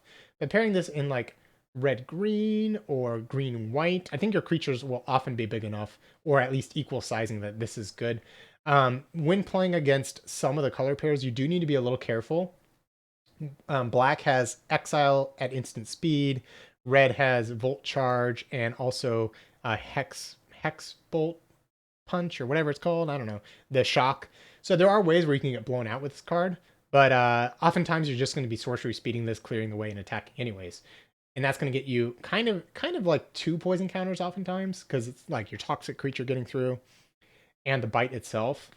I think the Infectious Bite is just a straight up B. I think it's very strong. Um, yeah, so very nice card. Lattice Blade Mantis. 3 and a green for a 4/3 Friction Insect at common. Comes into play with 2 oil counters. And when you attack, you can remove an oil counter from it. If you do, untap it and it gets +1/+1 until end of turn. Okay, so anytime these permanents that spot the oil counters to start definitely get a little bonus. 4 mana 4/3, not great on blocks, but fine. And then it attacks as a 5/4 Vigilance up to the first 2 times you attack with it. That's huge. And also it's a nice spot on the curve, kind of. But at the end of the day, it's just, I mean, it's keyword big. But how good is a 5/4 Vigilance? The problem with this, in my mind, is that the 4/3 on blocks isn't that good. But 5/4 attacking, threatening to like block some smaller things is decent. I want to just say, like, again, nothing special about it, but it's solid. I think it's worse than a lot of the other commons we've seen, but not like much worse. I think, do I like this better than the 1/3 Death Toucher?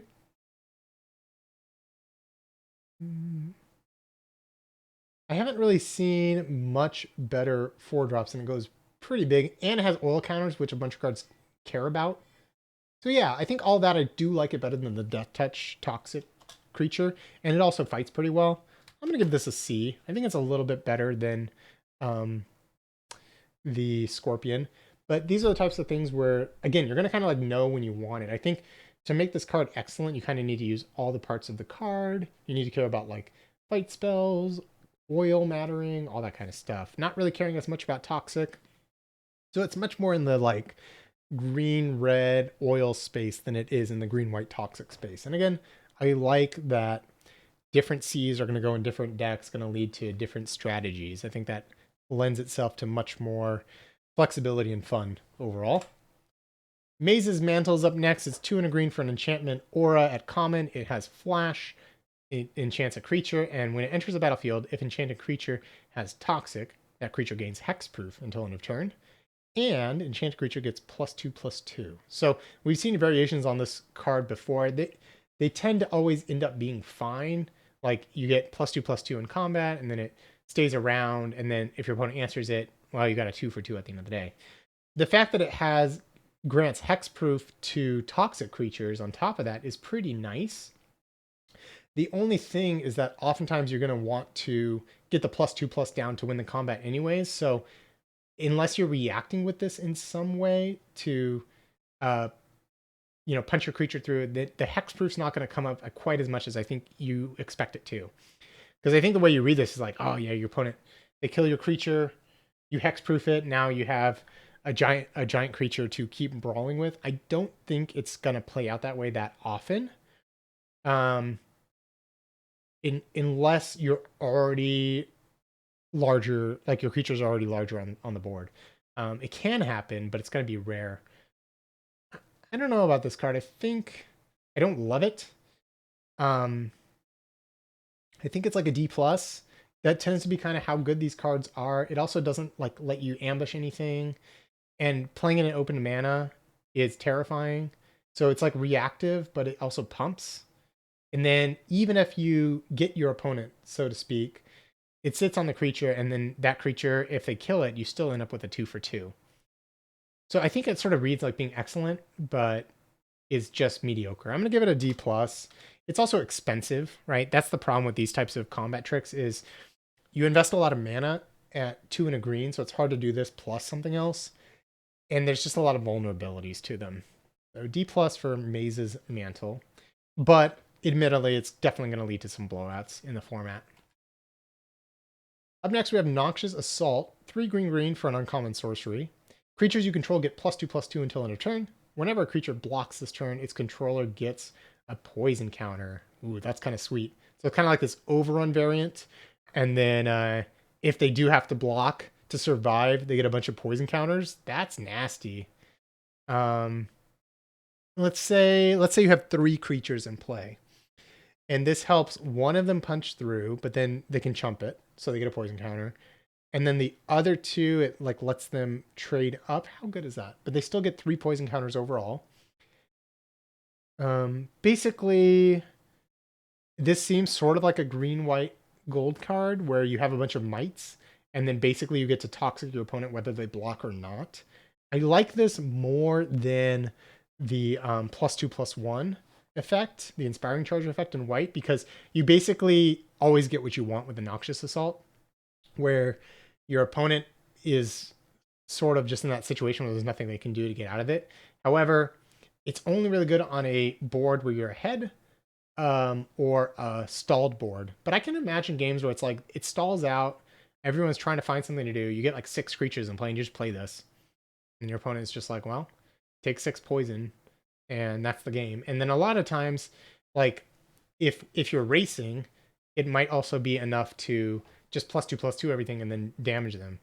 So all that being said, how good is this card? I don't think it's quite like an overrun. It doesn't grant trample, so um you're not gonna trample over for a bunch of toxic. Like your opponent still just gets a chump. And they can let things they don't care about through. Oh, also, if they're at a high enough life total, it's not guaranteed that you get that many poison counters actually. So what they can do, they block your toxic creatures to get poison counters. They let your non-toxic creatures through to not get poison counters. Ooh, I like it a lot less now that I think about that board state. Before I was thinking, okay, they get poison counters equal to the number of creatures you control, but no, that's not true. Your opponent gets a lot of say in over how that goes. Yeah, I'm actually kind of off it now. Um, hmm. Before I was thinking it was like maybe like C plus, but the fact that they get to choose, it's probably actually closer to like D plus. I changed my mind. I like the white one quite a bit better for the go white strats. I don't really like Noxious Assault. Okay. Oil Gorger Troll. 3 green green for a 3/4 Phyrexian Troll Warrior at common. It says when Oil Gorger Troll enters the battlefield, you gain 3 life. Then if you control a permanent with an oil counter on it, draw a card. So our 3 mana 3/3 Kabus that draw a card when they come into play have really grown up. Now we're getting 5 mana 3/4s, gain 3, and then, well, you don't always draw a card. I think this card would be a lot better if the abilities were reversed, where you always draw and then sometimes you gain 3. Assuming this is always on, how good is a 5 mana 3/4 gain 3 draw card? That card is like a B minus. Because it's kind of expensive still, but it like stabilizes the boards quite good. But yeah, 5 mana for a 3/4 is still a lot. The fact that it's not always on, you have to work for it, probably means it's like a C plus. I don't think it's that hard to turn on. You have a lot of oil counters. If it's ever just a 5 mana 3/4 gain 3, you've kind of whiffed though. So you need to be careful with the Oil Gorger Troll. Also, if there's better 5 drops, this one you might just not play very often. Sort of between like the C and C plus range. It's kind of a build around. I'm going to put C plus build around in the sense that like you need to always have the oil counter on it. Otherwise, it's kind of like, if it's only sometimes, this card's closer like D plus. All right. I referenced this card at the very beginning of the podcast/stream. It's Paladin Predation. It's 5 green green for a Phyrexian Knight and uncommon. It's a 6/7, so it's huge with Toxic 6. That's enormous. And then Paladin Predation can't be blocked by creatures with power 2 or less. So the thing about these cards is oftentimes like they come down, they require an answer, and then your opponent gets a turn or two to answer it. Might be that your opponent just literally only has 1 turn, or they have to start chumping with power 3 or greater creatures, which are real creatures. So this thing demands a lot, but it's also 7 mana. And it doesn't have any like modality or anything that makes it so that when you don't get to 7, you can do something. Like part of there was the worm in Horizon Baldur's Gate that you could pay 4 mana to make it a combat trick, but then you can pay 8 mana to make it into a 7/6 that couldn't be blocked by things with power 3 or less even. That thing was a house. This card doesn't really have any of that flexibility. Now, it will in games, but I like it a lot less than the red 7/5 trample with affinity for equipment that we looked at. Because this card, you can never really make it cheaper. And it still dies to the catch-all removal spells, though there are a lot of damage-based removal spells in this set, and this does avoid all of them. But there's also some other things too that it is not going to brawl with. So overall, I think this card is like pretty weak. I think if you need a finisher, you can play it. You could do worse than it. But it's kind of like a C minus. It is huge. So like if it was like a 5/5 with the same ability, I'd probably put in the D category. 6/7 is really large. Hard for your opponent to even like trade with it. So it kind of turns the game into, can you answer this? If they can, then they're probably going to win because it's just the tempo advantage is huge. But if they can't, then you're probably going to win. So C minus for Paladin of Predation. Plague Nurse is next. 3 green for a 3/4 Phyrexian Cleric at common. Has Toxic 2. We've seen 4 mana 3/4s in multiple colors now. So that's a pretty common stat line. Again, kind of like them bouncing off each other. And then 2 and a green. So you can pay that. Each other creature you control with Toxic gains Toxic 1 until end of turn. Activate only once each turn. So what it does is it stacks Toxic. So your Toxic 1 suddenly, give 2 poison counters and etc. etc. How good is a 4 mana 3/4 Toxic 2? Not that great because it just gets double blocked and then you didn't Toxic at all. And then for it to enable other toxic things, it doesn't actually help them get through because it doesn't give Death Touch or anything. I'm kind of off the Plague Nurse. I think it's like kind of bad stats. Just gonna kind of 1-for-1. Doesn't really do that much. And I think I like the 4/3 that with the oil counters a lot more at 4 mana than this. Of course, they go in very different decks. If you're all in on Toxic and you just need to punch through, and you're going wide enough, turning all your mites into Toxic 2 instead of Toxic 1 means fewer of them need to connect. You could end the game pretty quickly. But Plague Nurse, I think, is kind of like a C minus. I think you'd rather not play this card, but in the decks where you have just a ton of Toxic, it's going to be nice. It plays well with the combat tricks, all the caveats we've talked about before. So it's perfectly playable. But it also just doesn't do that much. Predation Steward is 1 and a green for a 2/2 Phyrexian Elf Warrior at common. And it enters the battlefield with 2 oil counters on it. What can you do with them? Well, pay 2 and a green and tap, remove an oil counter from it, and target creature gets +2/+2 until end of turn, and activate only as a sorcery. This is kind of a nice one because it plays in that nice crossover space where you have the oil counter, so you care about that. But then what creatures do you really want to pump to punch through? The toxic creatures, right? So you can get your opponent those poison counters. If you can turn your 1/1 into a 3/3 and your opponent can't block, that's pretty nice. Now, I will say the activation is incredibly expensive, and there's no threat of activation because you can only activate this as a sorcery. So that actually makes this card quite a bit worse. Pros of it is that, 2 mana 2/2, and you have some oil synergies as well. So it's going to play nice with some of those like red-green cards. In green-white, you probably don't need too many activations of it, but I think oftentimes you'd rather just have a toxic creature instead or something to pay off, your opponent being corrupted. So where does that land? Well, 2-drop early and then some utility later on with the activation. Not a great card, probably like a C minus, but if you need 2 drops, like you're pretty happy to just take this and put it in your deck. The C minus for the Predation Steward. If you could activate it at any time, it'd be way, way, way better. It'd be like a C plus because your opponent just couldn't block your toxic creatures, but that's not what it says. Rustvine Cultivator is green for a 1/2 Phyrexian Elf Druid at common. You can tap to put an oil counter on Rustvine Cultivator, and then tap to remove an oil counter from Rustvine Cultivator to untap target land. So basically, every other turn, you can use this to untap a land and ramp. How good is that? Well, it's fine. It doesn't color fix for you, which is a big part of these cards. Like we've seen Sentinel Stalwart, we've seen Jasper Sentinel as being sort of the key pieces to getting like the 5-color, ramping, fixing my mana. This kind of only does part of it and only does it every other turn. So while there are some comparisons to some of these other cards that have helped ramp you, the fact that this only activates every other turn without proliferation shenanigans, it's quite a bit worse. If you could build a deck where you have enough proliferation to get a counter on it, and then you just keep proliferating, and then you can ramp to some big things, that is probably the only place where this has a home. But I'm pretty off on this card. Also, it doesn't block the toxic 1 creatures that are 2/2s at all. It does help ramp there, but it's the best case scenario. You play it on turn 1. Turn 2, you oil, and then turn 3 you can play a 4-drop, and then you're back to square one. That's just not good enough. I'm gonna give this card a D. I'm all about current, 1-drops being great. Excuse me. But I think this goes in the other direction where it just doesn't get there. Okay, Ruthless Predation is next. Now I asked earlier, were there any fight spells? Yes, there are. So Ruthless Predation is 1 and a green for a sorcery at common. Target creature you control gets +1/+2 until end of turn. It fights target creature you don't control. Very similar to, there was the other fight spell from Dragons of Cartier, like the Dragon Punch, whatever it was called, or Bear Punch. I think that card you got to choose if you wanted to fight after. So they fixed that templating on this card. Oh, Epic Confrontation.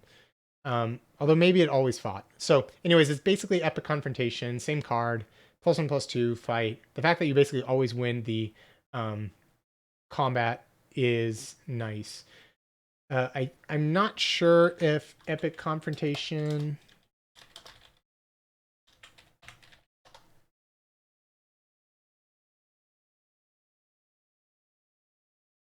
Yeah, so Epic Confrontation is the exact same card because you always had to fight. I thought maybe it was like you may fight after that.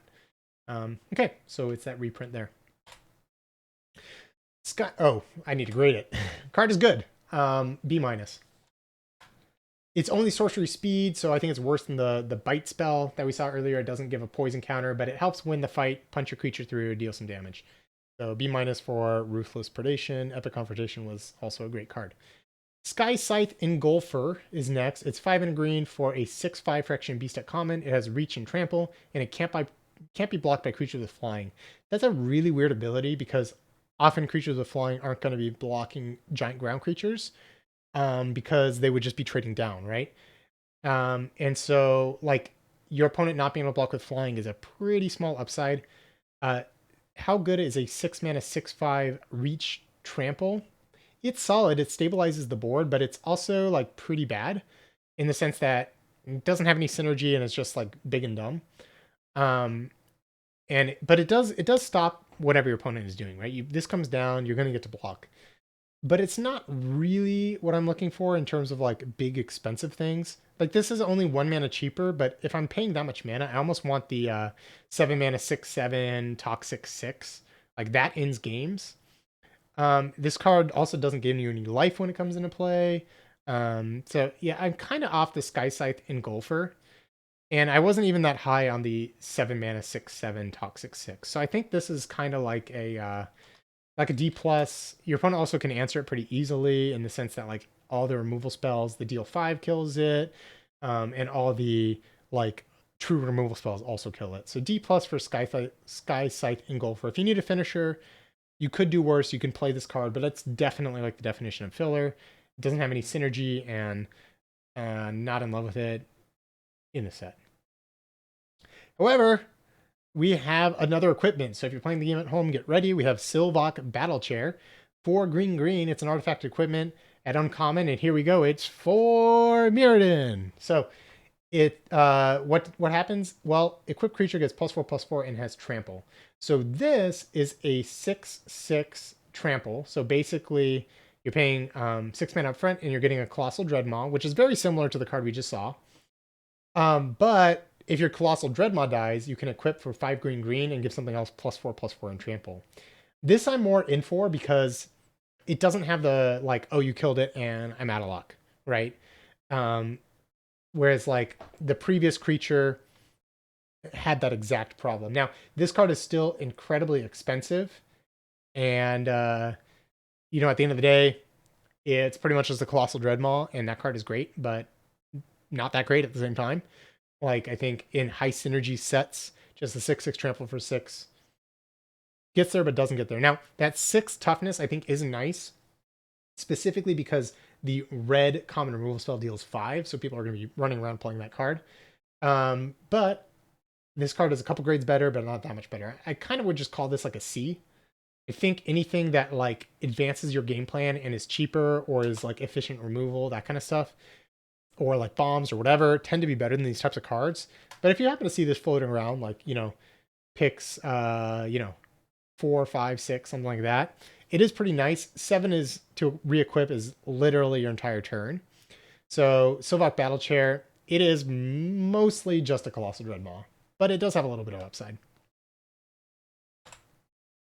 Next up, again, really cool art on this one. It's very striking. Thirsting Roots is green for a sorcery at common, and it says search your library for a basic land card, reveal it, put it into your hand, then shuffle or proliferate. There's like this like bee, and it's like being, I don't even know what's going on. Something about like Phyrexia, and it's turning into a Phyrexian bee or something. Okay, but turning into a battle wasp. Basically, if you're heavy green, if you have 9 green sources in your deck, you can replace a land with this card. And if you care about proliferate, then you have a split card of go find a land, or in the late game you can proliferate. How good is that? Not that great. It's a nice way to color fix for your secondary colors, or if you're splashing in a base green deck, Thirsting Roots can help with that too. But it's nothing special, and people always value, I think, this effect very highly when at the end of the day, kind of just a land. And if you replace one of your off-color sources with the Thirsting Roots, and you just happen to not draw a green source, then that can be a problem too. Though if you're not drawing your green source, that means you drew all of your other splash sources too. So you just need green. Never cut a forest to be able to play this. If you're going to cut a land, make sure you're cutting whatever the other color is so you don't impact your mana base. At the end of the day, this card is fine. You'll basically always play it, but don't prioritize it. Like if you get it on the wheel and you're in base green, like it does have some upside, but I think it just offers too little to really care about it. I'm going to give it a D+. I think prioritizing like the actual, permanents, creatures, things that matter is going to be a better way to go about it. But picking up a Thirsting Roots on the wheel is perfectly fine. All right, an oldie but a goodie. Titanic Growth is back. 1 in a green, instant, common. Target creature gets +4/+4 until end of turn. Now, we've seen a lot of combat tricks, and in a world of toxic, people are incentivized to block a lot. So Titanic Growth gets a little bit better there. The problem is you're paying 2 mana, and you're not getting any bonuses off of it. If we've looked at every other combat trick in the set so far, they're doing something else. They're adding Toxic. They're adding a card draw. They're letting you cast a card next turn. They're adding oil counters. Titanic Growth is going to make sure you win that combat because +4/+4 is a lot. But I actually think if you have other combat tricks, you tend to want to play those over the Titanic Growth. It goes up in value if you have things like Menace, if you have things like Trample, then the +4/+4 actually is going to matter. But there's not too much of that running around. So for the most part, I kind of think Titanic Growth is like a D+. Like you could play it if you need a combat trick. If you need some way to interact and punch through, it's fine. You do need to make sure that you're not just playing creatures and doing nothing with all your creatures the whole time. Like combat tricks are important. But of the ones I've seen, it's probably like the worst in the set. Other than maybe the +2/+2 indestructible in white. So D+ for Titanic Growth. Next is Tyrannix Atrocity. 3 green for a Phyrexian dinosaur at common. It has haste and toxic 3 and is a 4/4. Huge. You have to respect it. And we saw the 4/5 in red that gets haste. Now we have a 4/4 in green that can get haste. I really like this one. So I was talking earlier about like what 5-drops do I really like? Do I not like? This is a nice curve topper for the toxic decks. What ends up happening is that because this exists, as your opponent, like if they're playing toxic, as they get closer to like 5 mana, you need to have this in mind. And that really makes the plays difficult for the defender because if they want to race you, then you just land the Tyrannix Atrocity and just go over the top. But if they're not racing you because they're worried about the Tyrannix Atrocity, you can actually build out your board more and like set up turns where you can get combat tricks online. And then as soon as you have an opening, play the Tyrannix Atrocity and attack. So just by the very nature of it existing, it actually is more impactful. Now, it is a 5 mana 4/4 haste. You can't have too many 5-drops in your deck. I've said that 7 times during this set review. So I can't really give this more than like a C, but I think it is quite good. And in the toxic decks, you're going to take it more at like the C+ level for sure. I like that one. Tyvar's stand is X and a green for an instant and uncommon. Target creature you control gets +X/+X and gains hexproof and indestructible until end of turn. This one, it's interesting because it helps you win combat, but it's kind of a split card, right? Where it helps you win the combat, or it can be a cheap way to grant your creature hexproof so that you can like counter a removal spell. So it has like a single green mana to get +0/+0 hexproof and indestructible. That's one mode. Then it has the like you've been double blocked, so pump your creature, but it would die, but the indestructible makes it so that it doesn't die. So you get your 1-for-1, eat the best creature you can. And then it also just has like the fireball mode where like it's late in the game, you draw this, you happen to have like one more creature than your opponent, and you +8/+8, and then it just ends the game. So there's kind of like three different cards here. And again, what is that at the end of the day? Well, I think it's fine. I think that modality is pretty nice. I don't know if it's like a C or a C plus. It's probably like a C plus. I think it just does enough. You're gonna have to respect this card from your opponent, and it's gonna lead to a lot of blowouts. And there's not really that many effects like it in the set. Just having that reliable, like my creature is gonna live, I can protect it. I'm all in on this game plan, especially with some of the bombs like in the set. Like when we start to talk about some of these crazy rares and mythics, having some Tyvar stand here is something you're going to be interested in. So C plus for Tyvar stand, nice card. Then we have Unnatural Restoration. 1 in a green, return target permanent. Oh, sorry, 1 in a green for a sorcery at uncommon. Return target permanent card from your graveyard to your hand. Proliferate. Never a huge fan of these types of cards because you have to have something that you care about. It has to die. And then, like, the Proliferate is nice, but if all you're doing is, like, getting a mediocre card back and proliferating, I don't think that's really worth the 1 in a green investment and setup cost for this card. Like, huge setup cost for this card. If you happen to have bombs, especially if the bombs are, like, sorcery and instant based, where you play it and you get a huge advantage, and then, oh, you can't even do that. This is permanent card only. Oh, I like this card even less. So, like, you have to have something where the thing is going to die, and then you want to get it back and care about the proliferate. And a lot of the removal in the set either keeps it in play, like an arrest effect, or exiles. So I think I'm just off on Natural Restoration. I think you could play it, like, if everything matters, you have bombs, you have proliferate, things are going to trade off. Maybe if you have sacrifice pieces too to get something in the graveyard through an aura. All that being said, if you have all of that, then I think you could play this card, but it's like a D minus. Maybe not quite an F, but you probably would do better to never play Unnatural Restoration in the format than play it. And then we have the Venomous Brutalizer. 2 green for this like Phyrexian Knight uncommon. It's like this like beast knight hybrid weird thing. Anyways, it's a 4 mana 4/4 toxic 3. And when Venomous Brutalizer enters the battlefield, you may pay 1 in green if you do proliferate. That's nice, because if you play this on turn 4, it's a 4/4 toxic 3. That's huge, right? Like, your opponent's going to have a tough time dealing with that, so hopefully you can get it through combat. They get 3 poison counters, which also turns on Corrupted. And if you draw it later, you can play it in the 6 mana mode. It is triple green to do so, but the 6 mana mode of 4/4 toxic 3 and proliferating, that's really good. I think this is just a B. Like, when you see this, like, you're just drawn into playing green. Like, the stats are there. Really scary card to see across from your opponent. Like, you have to block this thing. Toxic 3 is so much. But then if you do that, like, you get blown out by so many different things like combat tricks or removal or whatever. Yeah, B for Venomous Brutalizer. Nice one here towards the end of the green commons and uncommons. And then we have Viral Spawning, 2 and a green for a sorcery at uncommon.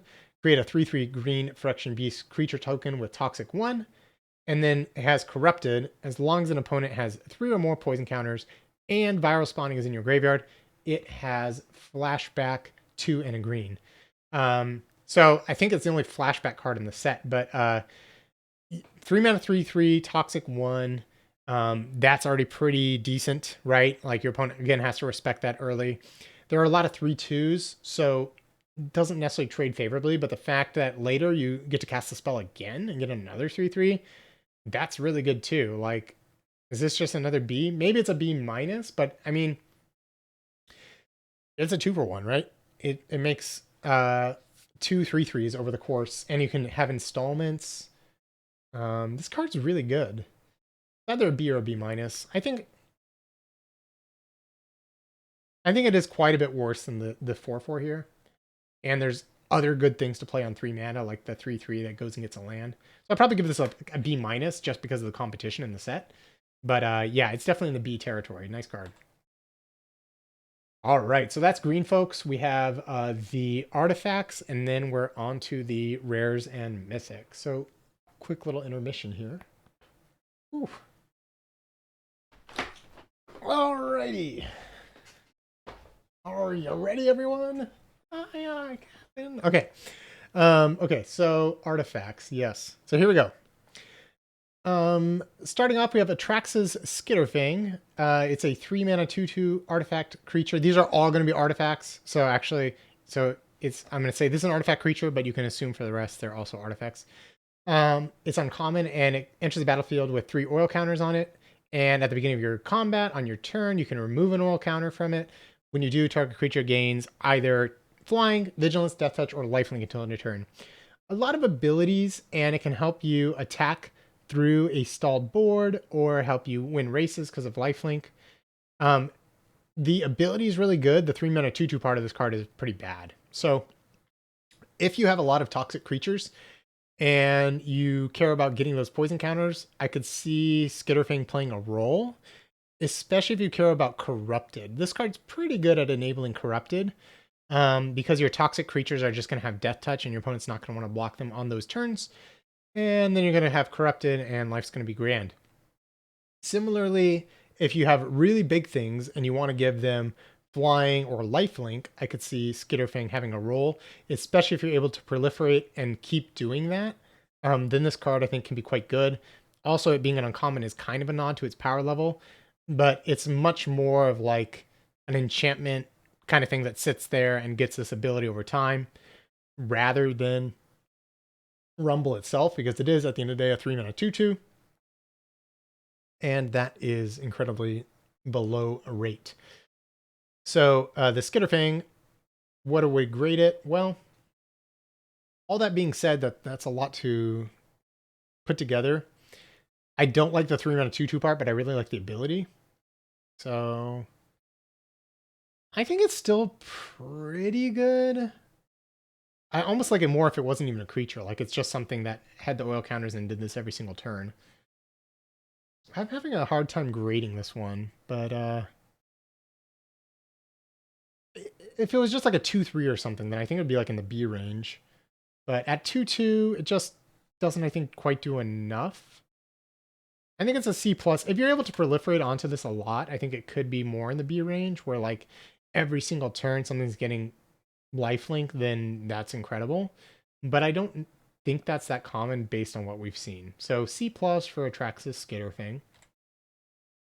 Next up, we have Basilica Skullbomb. Again, everything in this section is an artifact. So it's 1 mana for a common.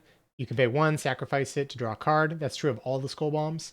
And then this one has 2 and a white to sacrifice it. Target creature you control gets +2/+2 and gains flying until end of turn. Draw a card. Activate only as a sorcery. There's a lot of things I care about, like artifacts going to the graveyard, and then also getting toxic on your opponent. And then this is just a nice way to continue churning through your deck while doing something meaningful. So how good is it to invest 4 mana, split up to give something +2/+2 and flying and draw a card? Like 4 mana, cycle, but you get to also give that boost. It's pretty good. I think it's just like a C though. Like I don't think it's so efficient that you're like, wow, I'm really doing it with Basilica Skullbomb. But overall, I think it's quite solid. So C for Basilica Skullbomb. Next is the Draw Skullbomb. 1 mana, also has the ability 1 sack it to draw a card. And then it has 2 black, sacrifice it, return target creature card from your graveyard to your hand, draw a card. So basically this one, it's kind of like a 2-for-1 where you get back the creature and a new card. How solid is that? Again, pretty solid. It's 4 mana to do that, so it's a pretty expensive raised dead, but you get your card back. And you get to pay in installments. Kind of reminds me of, I mean, we've seen similar types cards like this over time, but if you can play this on turn one when you're not doing something else, you basically have a built-in recover. So recover is basically that exact card, 2 black to return a creature from your graveyard to your hand and draw a card. And recover is a pretty solid card, but like by 2023 standards is nothing incredible. If you care about artifacts leaving play and getting that, and also that's kind of what black is interested in, the draw skull bomb does get quite a bit better, but again, at the end of the day, kind of just a C. Like, you can't pick that card that aggressively because it doesn't do anything that amazing, but it is very solid. Like, these skull bombs so far are super solid. Next up, we have Dune Mover, which is a 2-mana 2/1. It has Toxic 1, and when Dune Mover enters the battlefield, you may search your library for a basic land card, reveal it, and shuffle, and put that card on top. I could see playing this card if you're specifically in the Abzan color pairs, all three of them, and you need mana fixing, because it replaces your next draw with that basic land, but it does have Toxic, so it plays into that space, and if there's like some rare or something that you're splashing, then the Dune Mover can make the cut. But it's quite a bit worse than some of the other 2-mana Toxic ones we've seen in the actual color combinations. So Dune Mover, somewhere between like a D plus and C minus. I think it's more to the D plus because it only has the 1 toughness. And there's like 1/3s and things running around that can kind of really ruin your day. So D plus for Dune Mover, but if you happen to be 3 or more colors and you care about Toxic, it is more of like a C level card. The Furnace Skull Bomb, it has the normal abilities and it has 1 in a red. Sacrifice it, put 2 oil counters on target artifact or creature you control, draw a card, activate only as a sorcery. That's pretty sweet. So we've seen like the need to get oil counters again and again and again. This gets you a card back right away. And how hard is it to turn 2 oil counters into a card's worth of value? Can be pretty tough, but honestly, like most of those times where you're using the oil counters, 2 of them probably do add up to be about like half a card. So you're kind of getting like a 1.5 for 1 with the skull bomb, and it's cheap. As always, though, I mean, like the skull bomb isn't doing anything spectacular. I do like that it's in red and black, which care about like artifacts and things like that. But just a C, and most red decks with the oil counters are going to want that. Then we have Ickerplate Golem, 3 mana for a 2/3 at uncommon. It says whenever a creature enters the battlefield under your control, if it has 1 or more oil counters on it, put an oil counter on it. So it gets all your creatures have extra oil counters as they come in. And creatures you control with oil counters on them get +1/+1. That's pretty sick. So the thing about the Golem, though, is that it only works with those that actually enter with the oil counters. It doesn't work for those that come in and then you have to add the oil counters onto them. However, even those can get the pump. So if we think back to our good old friend, the Scrapwork Scamp, that 1 mana 1/1 in red with haste, well, you can play that and, rumble, but it's not going to get any extra oil counters from the Ickerplate Golem. But the second you play a non-creature spell, when you have Ickerplate Golem in play, that's going to become a 2/2. So I think this just does enough. It's kind of like a oil creature lord, whatever you want to call it, and that's pretty solid. Like, it's kind of a build around. Like, you have to have a lot of oil matters, but when you do, this is a build around like B minus level card. All you need is like 2 other creatures in oil, like in play, for this to be worth it, and then it's very, very good. Maze Skull Bomb is our green Skull Bomb. It has the Skull Bomb abilities and 2 green. Sacrifice it. Target creature you control gets +3/+3 and gains trample until end of turn. Draw a card. Activate only as a sorcery. Ooh, I really like this one, and here's why. I don't like the sorcery part, but if we think about like Toxic, then this is a way where like your opponent, they're just going to take the damage that turn. If you really care about getting a poison counter, Maze Skull Bomb is a way to kind of almost ensure that. It also works well with creature abilities like Lifelink, Death Touch with the Trample, Menace. And then if you do happen to play Titanic Growth, giving Trample and then having the Titanic Growth as well, especially late in the game, there's some nice combos you can set up for that as well. Again, at the end of the day, it doesn't do anything spectacular, so it's still kind of just a C, but I like the green spell wall. Solid. Mirror Convert is a 2 mana 2/1 with Toxic 1 at uncommon. and you can pay 2 life and tap it to add 1 mana of any color. So kind of the way I envision this card playing out, you play it early, you ramp to like 4 and 5 mana the first couple turns, you pay some life to do so, but you get ahead on board, and then you have this 2/1 toxic one lying around. Or you have the 2/1 toxic one, you chip in 1 or 2 turns, and then you can ramp it out. And it kind of works either way. No part of this card is particularly efficient, but it does all of that pretty well, albeit at a cost. The cost of playing a 2-mana 2/1, that's already kind of a cost because it's a little bit weak in terms of stats, and a cost of paying life to get mana. But all that adds up to being like a pretty decent card. I'd probably call this like a C+, because I think in a world of tempo, where like everyone's just trying to outclass each other quickly and get on board, being able to ramp is huge, and this does it basically like the second best we've seen in the entire set, and at colorless. So, some of those decks that normally don't have access to ramp could with the Mirror Convert. Mirror Custodian is next, is 3 mana for 2/3 at common, and when Mirror Custodian enters the battlefield, scry 2, then each opponent may scry 1.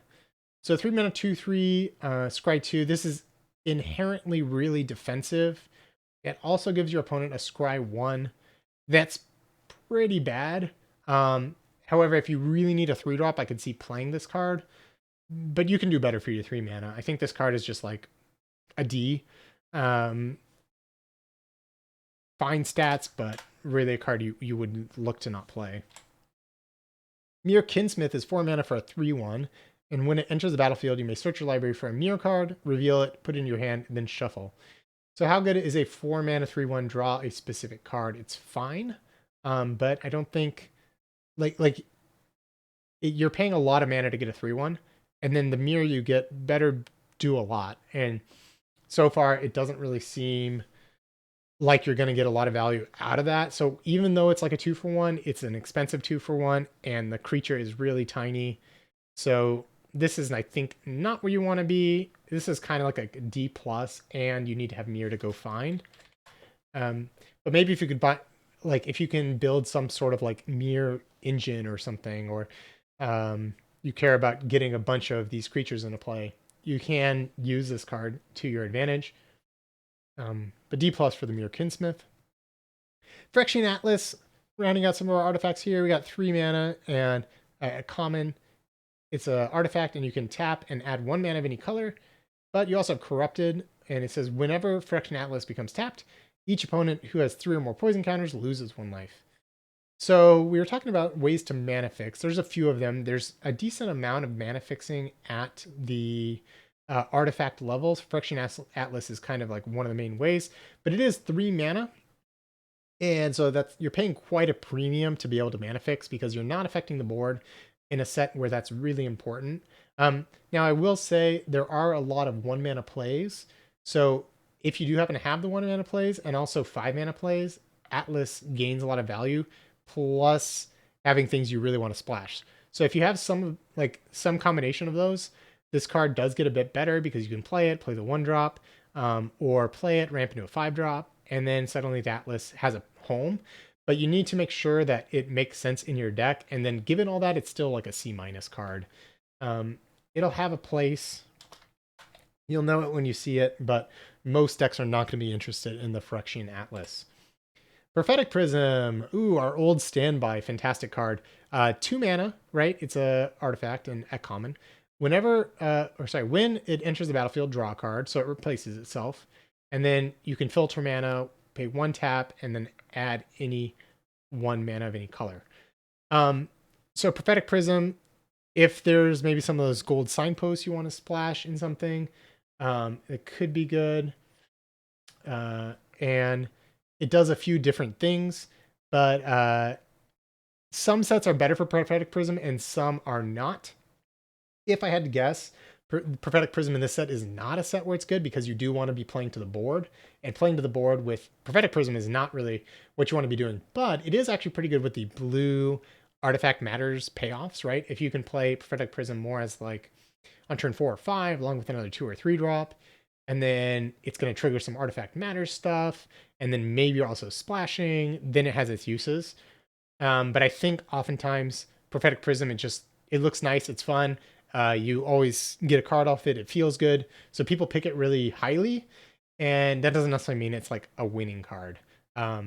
So my eye will be on Prophetic Prism, but I kind of think it's like a C minus, but some people pick it like a C plus level card. Now there was a comment about the Atlas. Going back to that, that was the 3 mana tap to add 1 mana of any color. It seems like maybe that would be a good thing with the toxic payoff.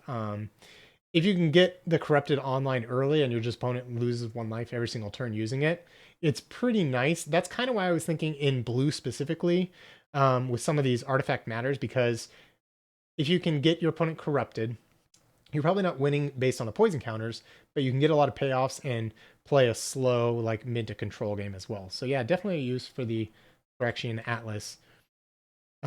Next card we have is Prosthetic Injector.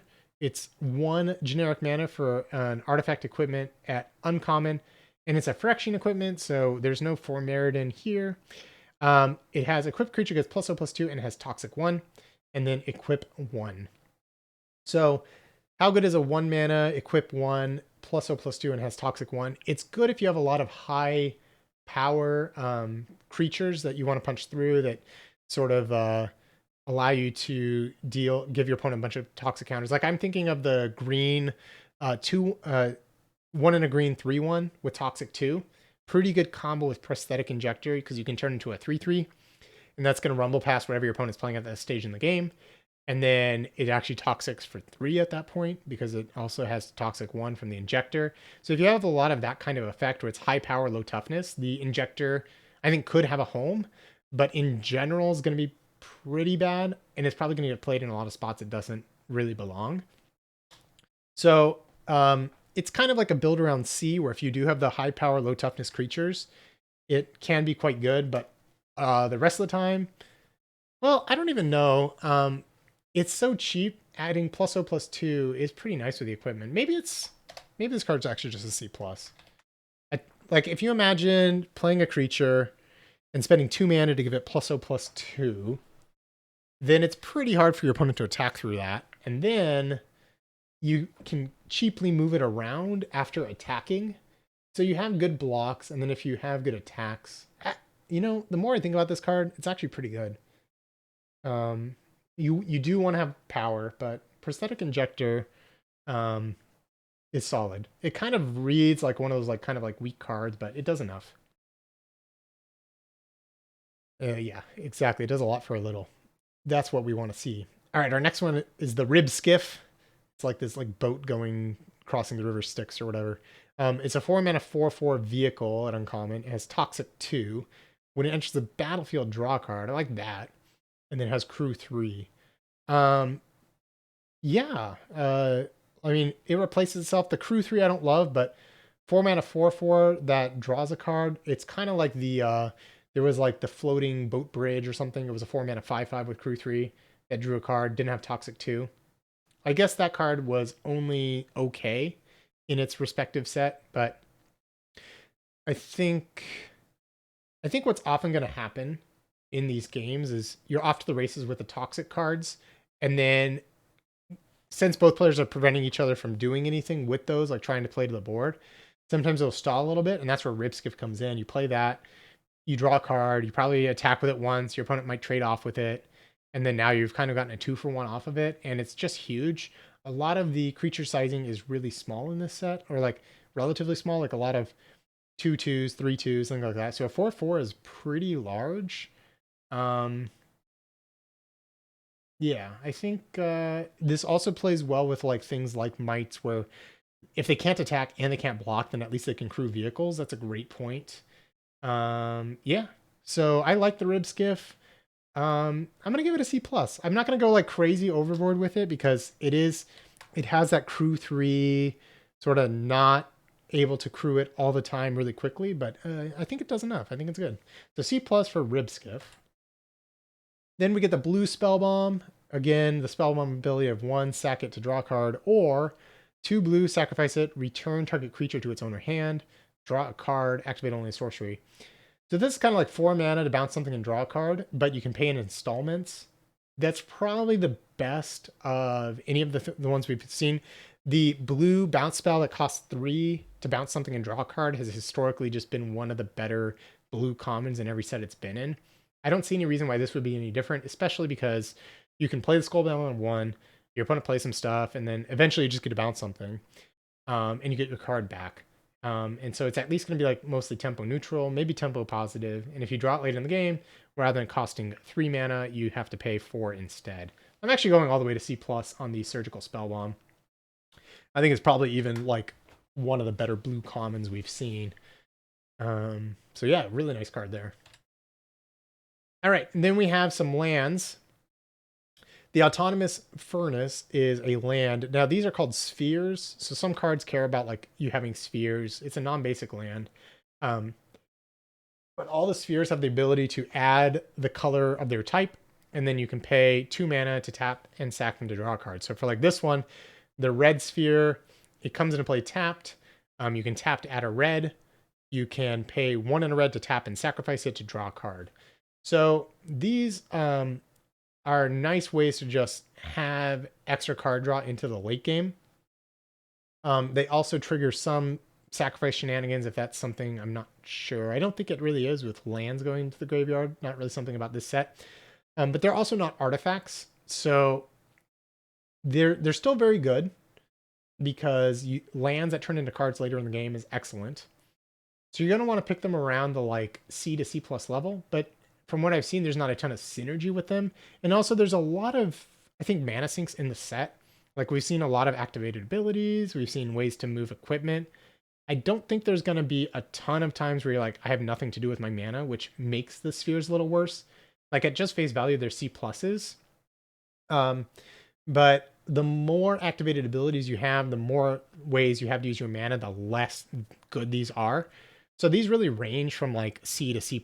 If you don't have a lot, let's say if you have a really low curve, you can afford to play a tap land early, and then later you can crack it to draw a card and keep the fuel going.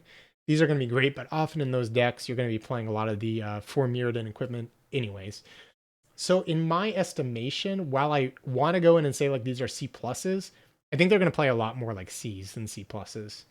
You're going to usually want like 1 or 2 in your deck, just to have them into the late game. But I think they're going to play a lot worse than like some of the, like we had the dual lands in Streets of New Capenna where they tap for both colors. Late game, you sacrifice them to draw a card. I think those cards are way better than these spheres are. Okay, so I don't see any reason why any one would be better than the other, except for maybe some of them are better in low to the ground decks. So like maybe the red and the white ones tend to be more at the C+ range because you're often trying to get on board early and curve out. And then probably the other ones are more like C's, but we're splitting hairs on all of these. So you have the red one, the black one, the white one, the green one, and the blue one. And they're all in that C to C+ range. Okay. And then we have Terramorphic Expanse. Again, between this Prophetic Prism, the Manolith variant, there's actually quite a few ways to splash in this format. So if you happen to have some off-color bombs, and there are a whole cycle of these rare multicolored cards that we're going to see, then there's reasons to pick up a Terramorphic Expanse, pick up Prophetic Prism. So again, this is a card where it's like you really don't need it at all. Terramorphic Expanse, I should read the card. It's basically Evolving Wilds. So tap, sacrifice it, search your library for a basic land card, put it on the battlefield, tap, then shuffle. It's gonna they're gonna range from like a C- to C+, depending on how much you care about splashing. Basically, would always play the first one. So if you get it kind of for free towards the end of a pack, just take it and play it. If you really need to enable a splash, you should pick these up much more aggressively, like towards the C+ level. But most of the time, again, this type of land I think tends to be overrated. I'm just gonna put a C because some decks want it more or less, but Terramorphic Expanse, totally fine card there. Yeah, I don't think I can talk for another 80 cards, but I'm really looking forward to the rares and mythics review. So my guess is either tomorrow, Tuesday, or Wednesday. I'll figure out a time, and then I'll do the rare and mythics. So I'll be posting on Twitter.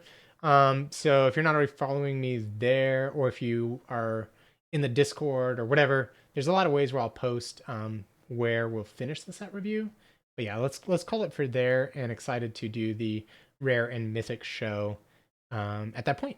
So everyone, thanks for yeah, I need to go drink some tea, definitely. Thanks for tuning in, and this has been just an absolute blast. I have really enjoyed talking about all the cards so far. A lot of C's though. Okay, have a good one, and I'll see you later this week.